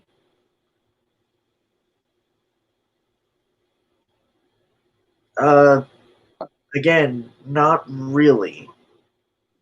Yeah, I wouldn't define like Captain America as in any way gritty. Like he's more like the guy he's more like the guy that's going to bear hug you into submission more than anything. No, American grit, like toughness. Well, no, but I mean like he doesn't really grind away at things. He's more like I'm going to try to start like a positive solution to this problem, but if that fails, then I'm going to punch it and it's going to be over in a few seconds. Okay. Like Yeah, no, that makes you never really see Captain America doing like hours worth of labor or anything, is what I'm saying. right. Which is sort of what I default to when I hear grit, like someone who digs in their heels and I would definitely say that Captain America is stubborn, but stubborn doesn't always translate to grit. Right. All right. Okay, so next part of the article. Jesus Christ. This may seem like uh Condemnation? thank you. But it's not. Oh wait, did I read the title of this part? I don't think you did. Damn it. Sorry. I'm starting to tune out a little bit. Okay, so the beautiful side of selfishness is the part of this article. This may seem like a Condemnation. thank you, Dalton, but it's not. After all, not everything Cap does is selfish, but not everything selfish he does is bad.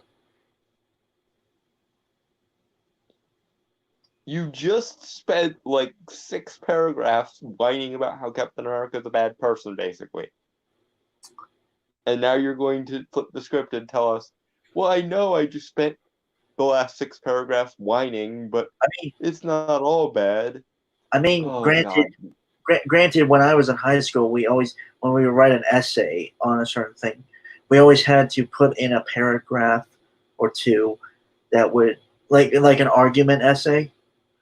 Yeah, like the other side of the argument or refuting the other side of the argument. But like he's not presenting the other side of the argument here though, because no one on the other side of this particular argument even countenances the idea that Captain America is selfish, because humility and selflessness are like the default setting with Captain America.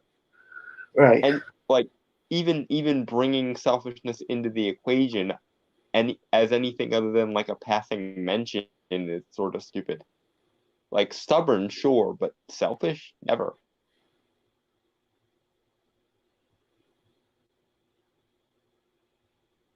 So yeah, he's basically arguing with a straw man that he created is the thing, and it annoys me. Yeah. All right. If Cap hadn't entered the Super Soldier program, there would have been no one to defeat the Red Skull during World War II. There would have, but I think the view of it would have been very different. Yeah, if like there were other superhero characters that could have back then, and it would have been fine, but like that's getting way too deep into comic lore, and I'm not sure I need to be that spurgy at the moment. Well, it's not even that. I think it's more of, uh, damn it, I have a point that I fucking forget it when I say it.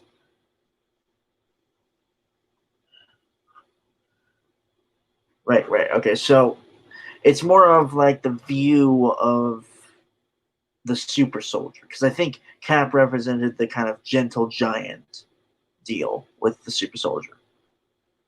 Yeah, the stalwart hero, I think one of the terms that used for Superman applies here, the Big Blue Boy Scout.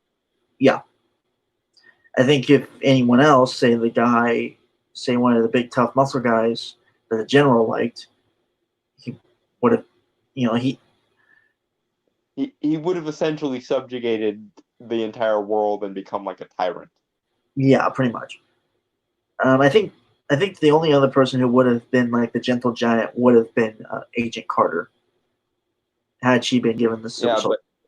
but she probably wouldn't have become a giant because female physiology is different than male physiology. I know that. I'm just saying, like the gent the The archetype, yeah, I know it. yeah, I'm just saying, like on a pedantic level, a woman with super, like this has been demonstrated with Black Cat when she had a version of the super soldier serum. It affects women differently, and so it wouldn't quite have been the same. right. It Again, probably would have supercharged her agility more than her physical strength.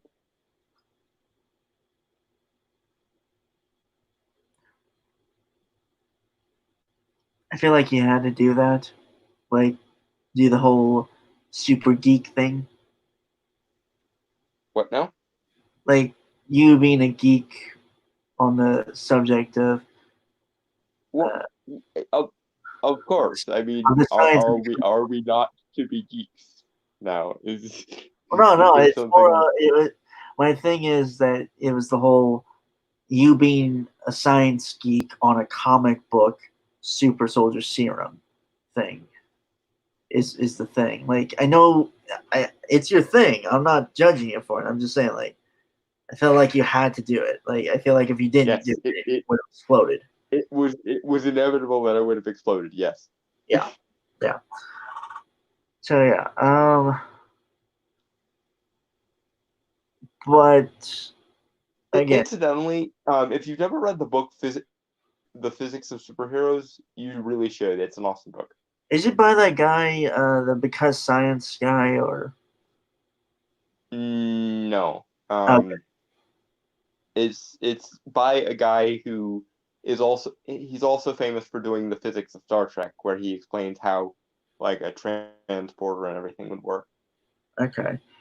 Um, I need to find my copy of the Physics of Superheroes at some point. Damn. yeah, I think you've mentioned it once or twice. But back to this, is that someone else could have gotten the Super Soldier program and would have defeated Super Red Skull, but I think again it just would have twisted the image of a Super Soldier and not really gone with what with what Erskine or what's the comic name again? Reinstein. Reinstein, Erskine or Reinstein initially wanted. Yeah. So.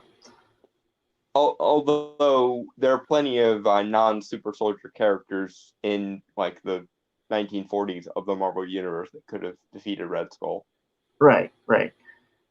I kind of sort of want to see an alternate universe where like the Red Skull takes over the world and the Ancient One has to go and kick his ass, because I think You just want more magic.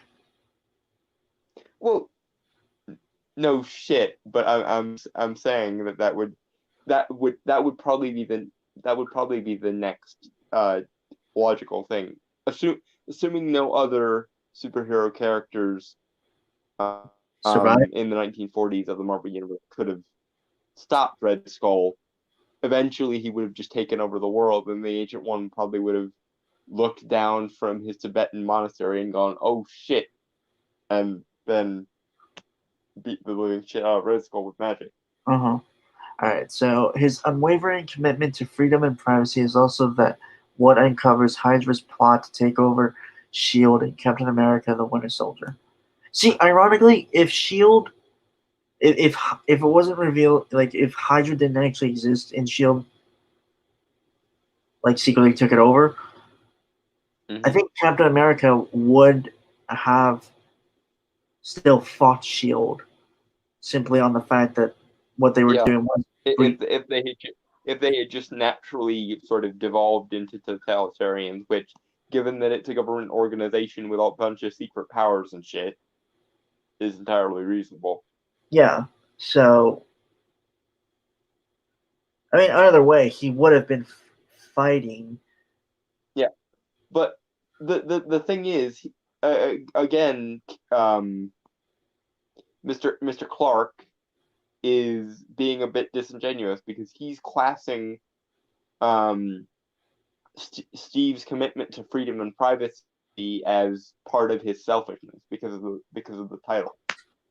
So, you fucking idiot, there's nothing selfish about him sticking to the principle of freedom and privacy. Okay, so But a selfish approach to freedom and privacy would be other people can't have their freedom because I want to control them, or people can't have their privacy because I want to control them. That would be selfish. Right. And but freedom and privacy by their very nature are kind of anti-totalitarian. Unless you're a straight up anarchist, which I guess is like you are forced to be free even if you would like to exist within a society or something. That's sort of like the extreme of anarchy. So I guess freedom can be totalitarian, but it's very, very hard. Right.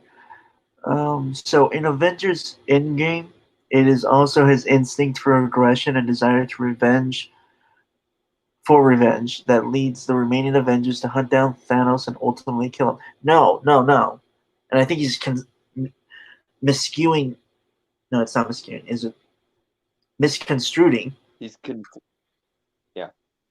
Misconstruing the line Captain America says, "Let's go get that son of a bitch," of Thanos for revenge and aggression and shit.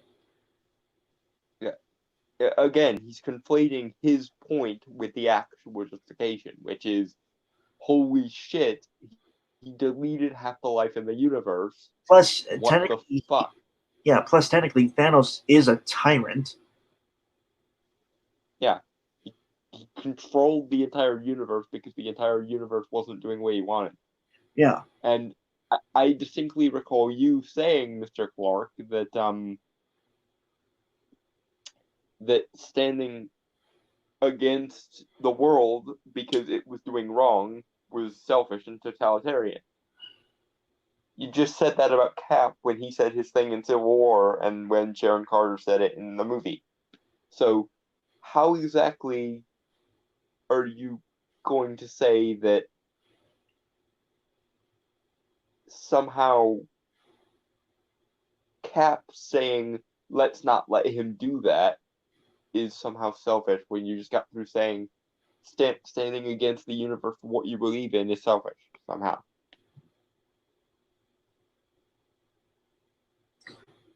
It's these people's leaps in logic baffle me. Right. Like in the same article, they can say X and the complete opposite of X at the same time. And again, to counter the point of aggression, like the next scene, like immediately after the death of Thanos, well, Yep.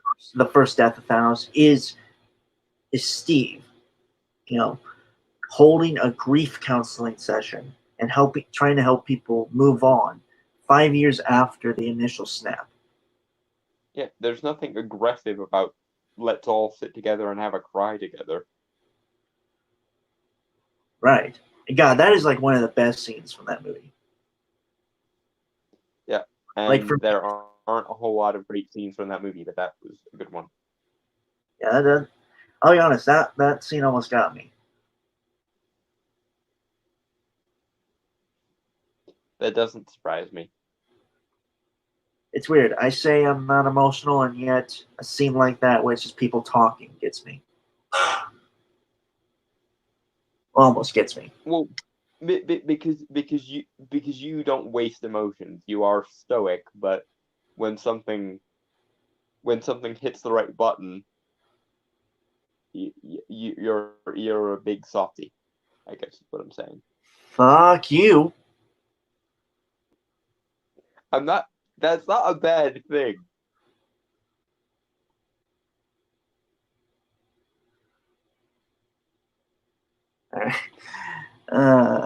We have fun here. Anyway, where was I? Okay, no one would argue these outcomes are bad.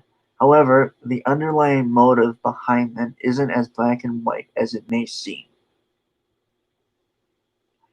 No, it very much is, and you're essentially poisoning the well with Right. something no one aside from you has ever thought ever.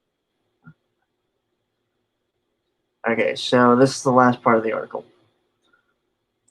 The importance of reflection. Psychoanalyzing comic. I'm going to make a prediction in this section. He's going to say how we should reflect on things while completely being unself-aware and refusing to reflect on his own stupidity. I'm just going to throw that out there. All right, let's find out. All right, so psychoanalyzing a comic book character may seem trite, but there are good reasons to do so. Okay, I see nothing. There's nothing wrong with that sentiment necessarily, but Yeah, I I would think say if if you're going to be so analytical about everything else, you probably should at some point turn that reflection on yourself. Like this is the thing that pisses me off about these people. They always say how we should analyze and deconstruct everything in civilization, but they never ever countenance the idea that their framework might be in need of some analysis and some deconstruction. Like they just blindly believe in things like the wage gap and the historical oppression of women and shit like that. And it's just like, are you never going to deconstruct your own shit, or are you just going to break everybody else's because you're so convinced that you have the right answer? God, my ass. It's analysis. It's analysis and deconstruction for thee, but not for me, basically. Yeah, no, my ass is numb as hell right now. And I feel like that's like a total thing out of left field. After you went on Maybe that. you should stand up and move around for a bit so that your like lower extremities can get some blood circulation. Oh, God, it hurts so bad. Which is probably why it's a good thing you moved. All right. Imagine how much worse it would have hurt an hour from now. Yeah, no, that actually. Okay. So where was it? For one, it makes Captain America more human, and the fact that you don't think he's actually not a human character before that, before you're believing that he's a selfish guy for wanting to be. Whatever. Okay. Okay. Also, I'm not letting this slip by. You just insinuated that to be broken and selfish is more human than being a good person who stands up for his ideals for purely unselfish reasons. You essentially said that to be human is to suck and to be kind of shit. I mean, in some way, he could be Like right. humans are flawed, yes, but personally, I think one of the things that defines us is that in whatever ways we do suck, we realize we suck and we strive for better. And the best humans are the humans who can essentially live down their humanity, who can rise above their flaws and become better, or just be that, because there are, believe it or not, people that are just that good in general. Like there are genuinely compassionate people who are just as human as you or I, but that are just generally better at like the whole empathy for other people shit. And you just insinuated that those people are less human than the cynical, nihilistic assholes of the world. You kind of just strawmanned all of humanity and also reality, because you essentially insinuated that reality is so fucked up that it could only create bad humans, and that therefore bad people are more realistic than decent people. It's basically the character equivalent of a bunch of social justice people who say that models and movie stars and people like that aren't real people because they look too good, and that real people are ugly, fat people, and therefore we should stop showing attractive people and should hold people more to the standards of average looking fat or ugly people. And no, that's not a fat joke or anything. It's just something that social justice types do, and it annoys me. As though we should never strive for more or better, or there's anything more or less realistic about normal shit as opposed to abnormal shit. Okay, so I left for a second. I got an oatmeal cream pie. Yum. Yep. I haven't had those in ages. I prefer these over oatmeal cookies simply because it doesn't have raisins in it. Yeah, also the cream in the middle is good. Oh, yeah. No, fuck raisins, by the way. Like, that's... Yeah, raisins are usually not very good. There are exceptions, but not many of them. Alright. Okay. I much prefer dried cherries or dried blueberries or dried cranberries to raisins. I even like prunes better than raisins, generally. He is a fictional character, but he is also an important icon for many people. And he's the golden standard many fans want to live up to. Humanizing him may take the veneer away, but it makes the character, his actions, and his consequences more real. How is he not a character before? Because okay. Go ahead. Okay. Well, I wanted to say, like, I think he starts to become less of a like propaganda machine when he's brought back from, in, like, I believe the '60s for the Avengers thing. Yeah, when he's thawed out. Yeah, when he's thawed out from the ice, and he comes and he's a man at a time. Like the world's moved on from him, and he has Yeah. to adjust. And that's an interesting thing. Like a person coming out of a coma and finds things different. Yeah. Not to mention, again, his ideals are like I believe would be a fresh breath in like more in the modern times of like cynical attitudes and stuff, which again was emphasized in Winter Soldier. Yeah. And incidentally, again, when you say humanizing, you essentially mean like de-idealizing. And I'm sorry, but humans strive to live up to ideas. Ideas don't break down because human. And generally speaking, we say that a person who more firmly lives up to their ideals is a better person. Unless of course, their ideals happen to be fucked in the head, in which case they become a bad person by living up to their ideals. But that's neither here nor there. At the very least, we can say that any person who lives up more to their ideals is a more actualized person.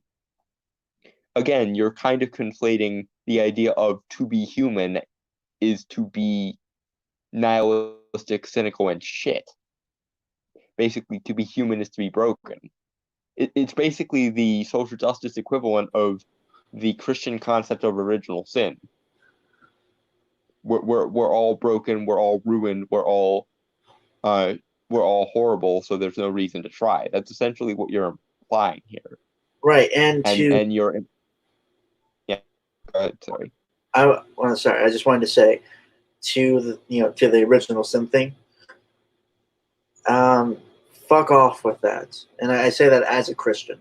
Don't fuck off with that. Mm-hmm. Yeah, Thomas Aquinas, you can rot in hell.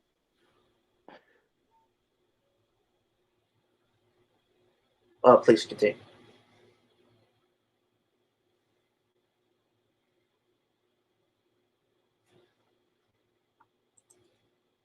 And Dalton disappeared. Cats or computer or Phone. Yeah. So yeah, phone. Okay. Did you have anything else to say or? No, it's just it's annoying that his definition of human appears to be horrible. And, and like the idea that someone strives to be better than essentially their default setting makes them not human anymore or something. Right. Okay. So we also have we have one last paragraph before we move on. So it also helps readers and moviegoers better understand Steve Rogers in and out of the Captain America uniform as a character. It is easy to write him off as an archetype of American machismo, but when fans try to understand why he makes the choices he does, it becomes that much more complex. See, again, I don't disagree. It's just more in the context that it's used is the problem. Yeah, but yeah, the thing is, you, sir, don't understand Captain America. You have to project selfishness onto him to make. You essentially have to bring Captain America down to raise yourself up. And that's the thing. You didn't understand Captain America. All you did was break him. And now you're looking at the broken version and you're saying it was always there. Essentially, you ruined something and now you're not taking responsibility for ruining it. Not only must you believe that everything is shit, but you have to believe that everything was always shit, because if the world was not always shit, then you actually have something to lose. This is the thing. And this is why I get very angry with people who are just like, fuck everything, burn it all to the ground. It's more dangerous to like something, to want something to be better, because then you have something to lose. It's easy to hate because when you hate things, you get the thrill of tearing them down and breaking them apart all the time. But if you have something that you like that you don't want to see harmed, then there's something to lose. And people don't like being vulnerable because when there's something to lose, you're at risk of losing it, and therefore you're more vulnerable to it. It's like in The Hobbit, how Smaug, his scales are encrusted with gold and gems and shit, all except one. And that one open spot on his armor is the one that ends up killing him because he's vulnerable in that one place, whereas he wouldn't be vulnerable elsewhere.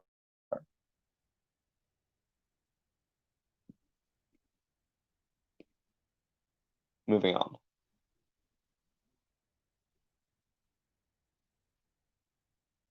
Maybe.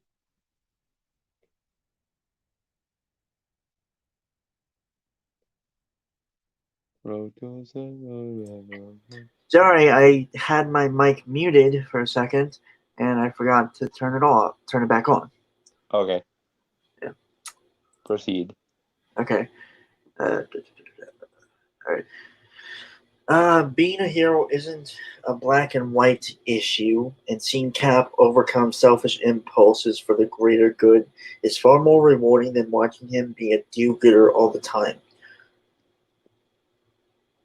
Some people want a do-gooder, and frankly, I'm Like, sick more of of a world full of selfish impulses. I'd like to see someone who is just implacable for once. them. Right. It's I mean, it's certainly at the very least more attractive.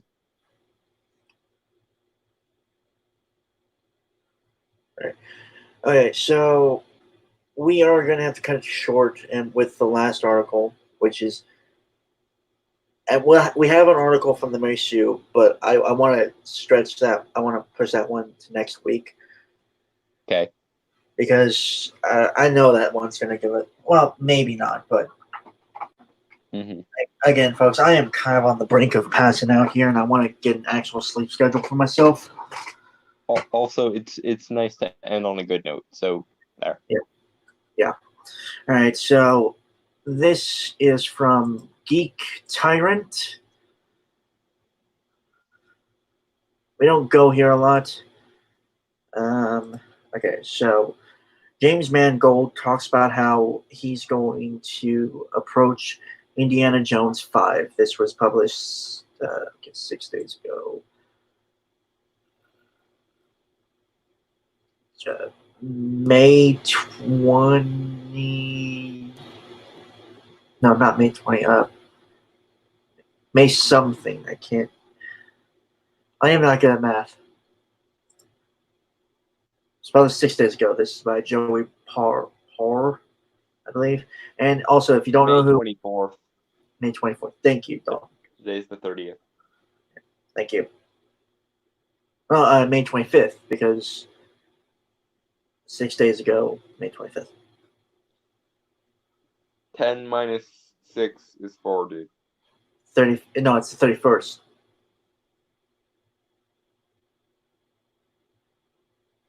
If it is, it was. No, it's 30th still. It's 11. So it's 11:38. Yeah, May 31st. Today's the 30th, dude.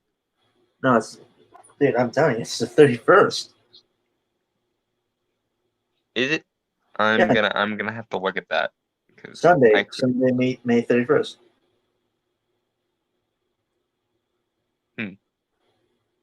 Okay.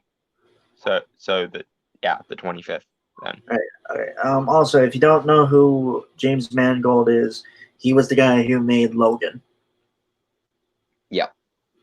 I would say one of the best X-Men films made to date. It's a toss-up between that and Deadpool, but Well, I don't really count Deadpool.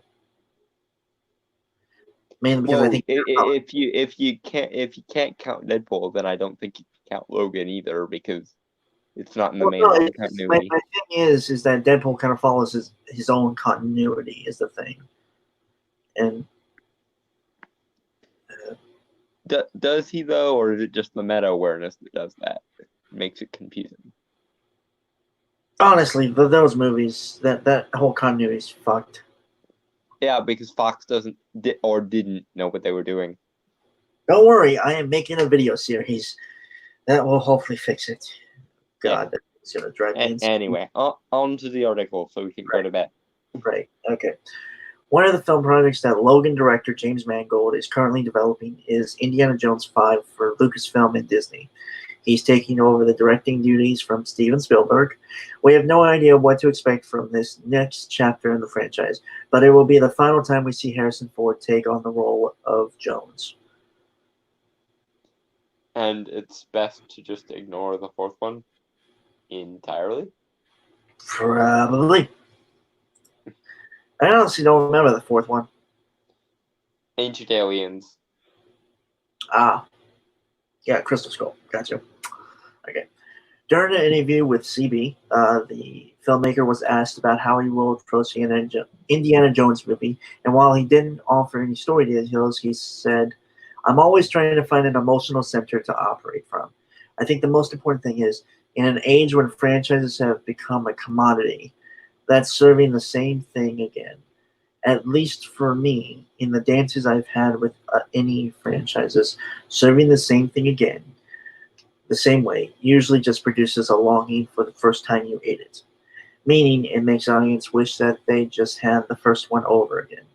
So you have to push something to someplace new, while also remembering the core reasons why everyone was gathered. And to Okay, he saved it in the second half of that because I was really starting to get worried there because Indiana Jones has always been a nod to pulp adventure stories. Like that is Indiana Jones in a nutshell. Pulp adventure stories for the modern era. So the idea that not having the pulp adventure element horrifies me. And we've already seen what taking Indiana Jones in a new direction can do. Looking at you, Crystal Skull. okay, um, so you have to push something someplace new, while also remembering the core reasons why everyone was gathered. And to use Logan as an example of that, while you're dealing in a world of a very pressured franchise. Okay. So Mangold goes on to explain his use of Logan as an example, saying, "For all of the things, and there were many that I freed myself from in the canon, in the baggage, to try and make the best story. The core values of Logan, of Wolverine and Charles Xavier and the X-Men, were something that I felt we never abandoned. The core ideas of their honor, their sense of duty, and the uniqueness of this particular set of characters, that they were outcast oddities, be- beings that had no home in this world, and yet were trying to do good. We're trying to do something right and find their way." Okay, well clearly he can do pulpy western because that's basically what Logan was. So if you want to bring that element to indie, then I'm fine with it because that's kind of it's a natural extension of where indie is. Just don't monkey around with it to the point where it breaks, please. I have faith in the guy because again, Logan. Well, yeah, Logan. He took the Fox X-Men movies of all things and made Logan out of it. So Plus, if they had ended it there, that would have been a perfect send off. yeah, but alas, they had to try to fuck up the Phoenix again. I haven't seen that movie. Don't really plan to. Yeah, that is probably the smarter decision to just not watch it. Uh, those core issues were at the heart of the movie, and in any franchise I take in, I'd always be trying to capture and make sure that we preserve those core ideas that are at the center, because that's why these stories are more than franchises. They're the fairy tales of our contemporary culture. Okay, golf clap for that. Yay. Okay, so I'm a fan of Mangold's work. especially Logan and Ford v Ferrari. Oh, he did that movie. I didn't know that. Yeah, that was him too. So, okay, he can do period pieces, he can do westerns, and he can do like genre action movies. So this is gonna be good. Mhm. I hope. Those were great films with wonderful stories and character development in these films. That being said, I can't wait to see what Mangold ends up bringing to the Indiana Jones franchise. Yep. Okay. I'm curious what the magical MacGuffin is gonna be this time. Uh, Because they've done the Ark of the Covenant, they've done the Shankara stones, which are basically a fictionalized play on the Shiva Lingan stones. Um, they've done Holy Grail, and unfortunately, they've done the Crystal Skull, which would have been a decent MacGuffin if they were building up for Atlantis instead of aliens, hmm, because Atlantis was said to have like mystical crystal technology, so they could have done that. hmm. And there's some Native American legends that suggest the crystal skulls do come from Atlanteans who essentially found their way to tribal America and taught Native American shaman shit. Cool. Um, see, okay, my main thing is I remember like a few years back when they were talking about Indiana Jones 5, is that they were going to do a female Indiana Jones. Why? Like a successor, right? Right. And we have, and it's since it's produced by Disney slash Lucasfilm. Um, I mean, again, we're talking about James Mangold here, who made one of the best characters in Logan X-23 or Laura, Mm-hmm. and so I'm not. I think if he was going to do the, if he, I don't think he's going to tread the same ground with Logan in Indiana Jones 5. No. But if he was to introduce a kind of female successor, I think he would do justice with that. He would, but I really don't want any successors to Indy. Yeah, like I don't think that's the kind of character you want as a successor. Well, not even that. I don't necessarily think I even want a successor to Indiana Jones, like just at all. Like I said, he's born out of the sort of turn of the previous century um adventure pulp stories. So unless they're gonna do kind of like an Alan Quartermain style thing with him where he has a kid and like the kid has his own kind of adventures, then I guess that could work. But personally, if Indy has to have a kid, I want that kid to be played by Chris Pratt. Yeah, no, actually, no. But either way, And then he can have his own franchise, Son of Indiana Jones. yeah. So, well, either way, I think Mangold's unless like if he makes a bomb, we'll be The we'll first to sit here and tell you we were wrong, but I have it's kind of like from now on I'm gonna have a lot more faith in Todd Phillips as a director because he made Joker. So yeah. I don't think I have it. Well, maybe Edgar Wright because I like. although Edgar Wright seems to be far too much up his own ass, so I don't know how much faith I have in him. Well, I have faith in him. I couldn't think of a director I personally have a real stake with. I have quite a few. I've got Michael Dougherty. I've got Guillermo del Toro. Oh god damn! How did I forget Guillermo del Toro? I am such an idiot. I normally would be telling you that you're not an idiot, but because you forgot Guillermo del Toro, now I have to shame you. I'm contractually obligated as your friend to Yeah, shame, yeah, yeah. Go ahead. shame, shame, shame, shame. You need a bell. Like you need to get a bell for this kind of situation. Why a bell? Game of Thrones, shame. Oh yes, the shame thing. Shame. I tell you, shame. Yeah, but okay. So since we have that, I guess we should just go into comic recommendations. I'm still reading Doom Patrol and Sandman Dream Country. Both are very good and immediate recommend for those. Mm-hmm. Let's see. Can't really think of any recommendations off the top of my head that I haven't done 1,000 times already.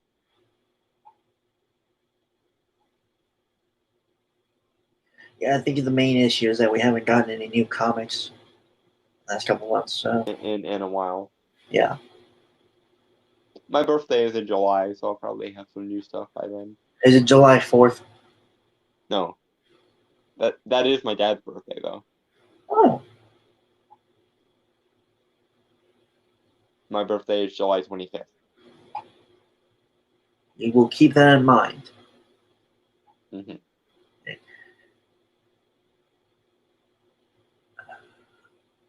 I mean, you can recommend the books again. Yes. Definitely read Dresden Files. Also, I don't think I've ever recommended this book on here, but I'm going to because it's awesome. I've been thinking about it a lot recently. There is a book called Jonathan Strange and Mr. Norrell. It was turned into a BBC miniseries, which is also pretty good. It's written like a historical novel, but it's like it's a fantasy novel set in Napoleonic England. So like England during the Napoleonic Wars. Highly recommend it. It's written in the same vein as like a Charles Dickens or a Jane Austen novel. So if you like that sort of story, would highly recommend it. Also, there is a trilogy of books that are sort of a mix of different genres called the Trilogy Victoriana, which comprise the Map of Time, the Map of the Sky, and the Map of Chaos by Felix J. Palma. So yeah, those would also be semi-historical genre books that I recommend. I'm usually not a big fan of modern books, but modern books that try to be at least a little bit old school are awesome. Also, Dresden Files, because Dresden Files is awesome and is also kind of a pulp detective kind of thing. Mm-hmm. Okay, so with that, folks, I want to say goodbye, adios, aloha, auf Wiedersehen, sayonara, peace, cheers, and Shalom and fuck off.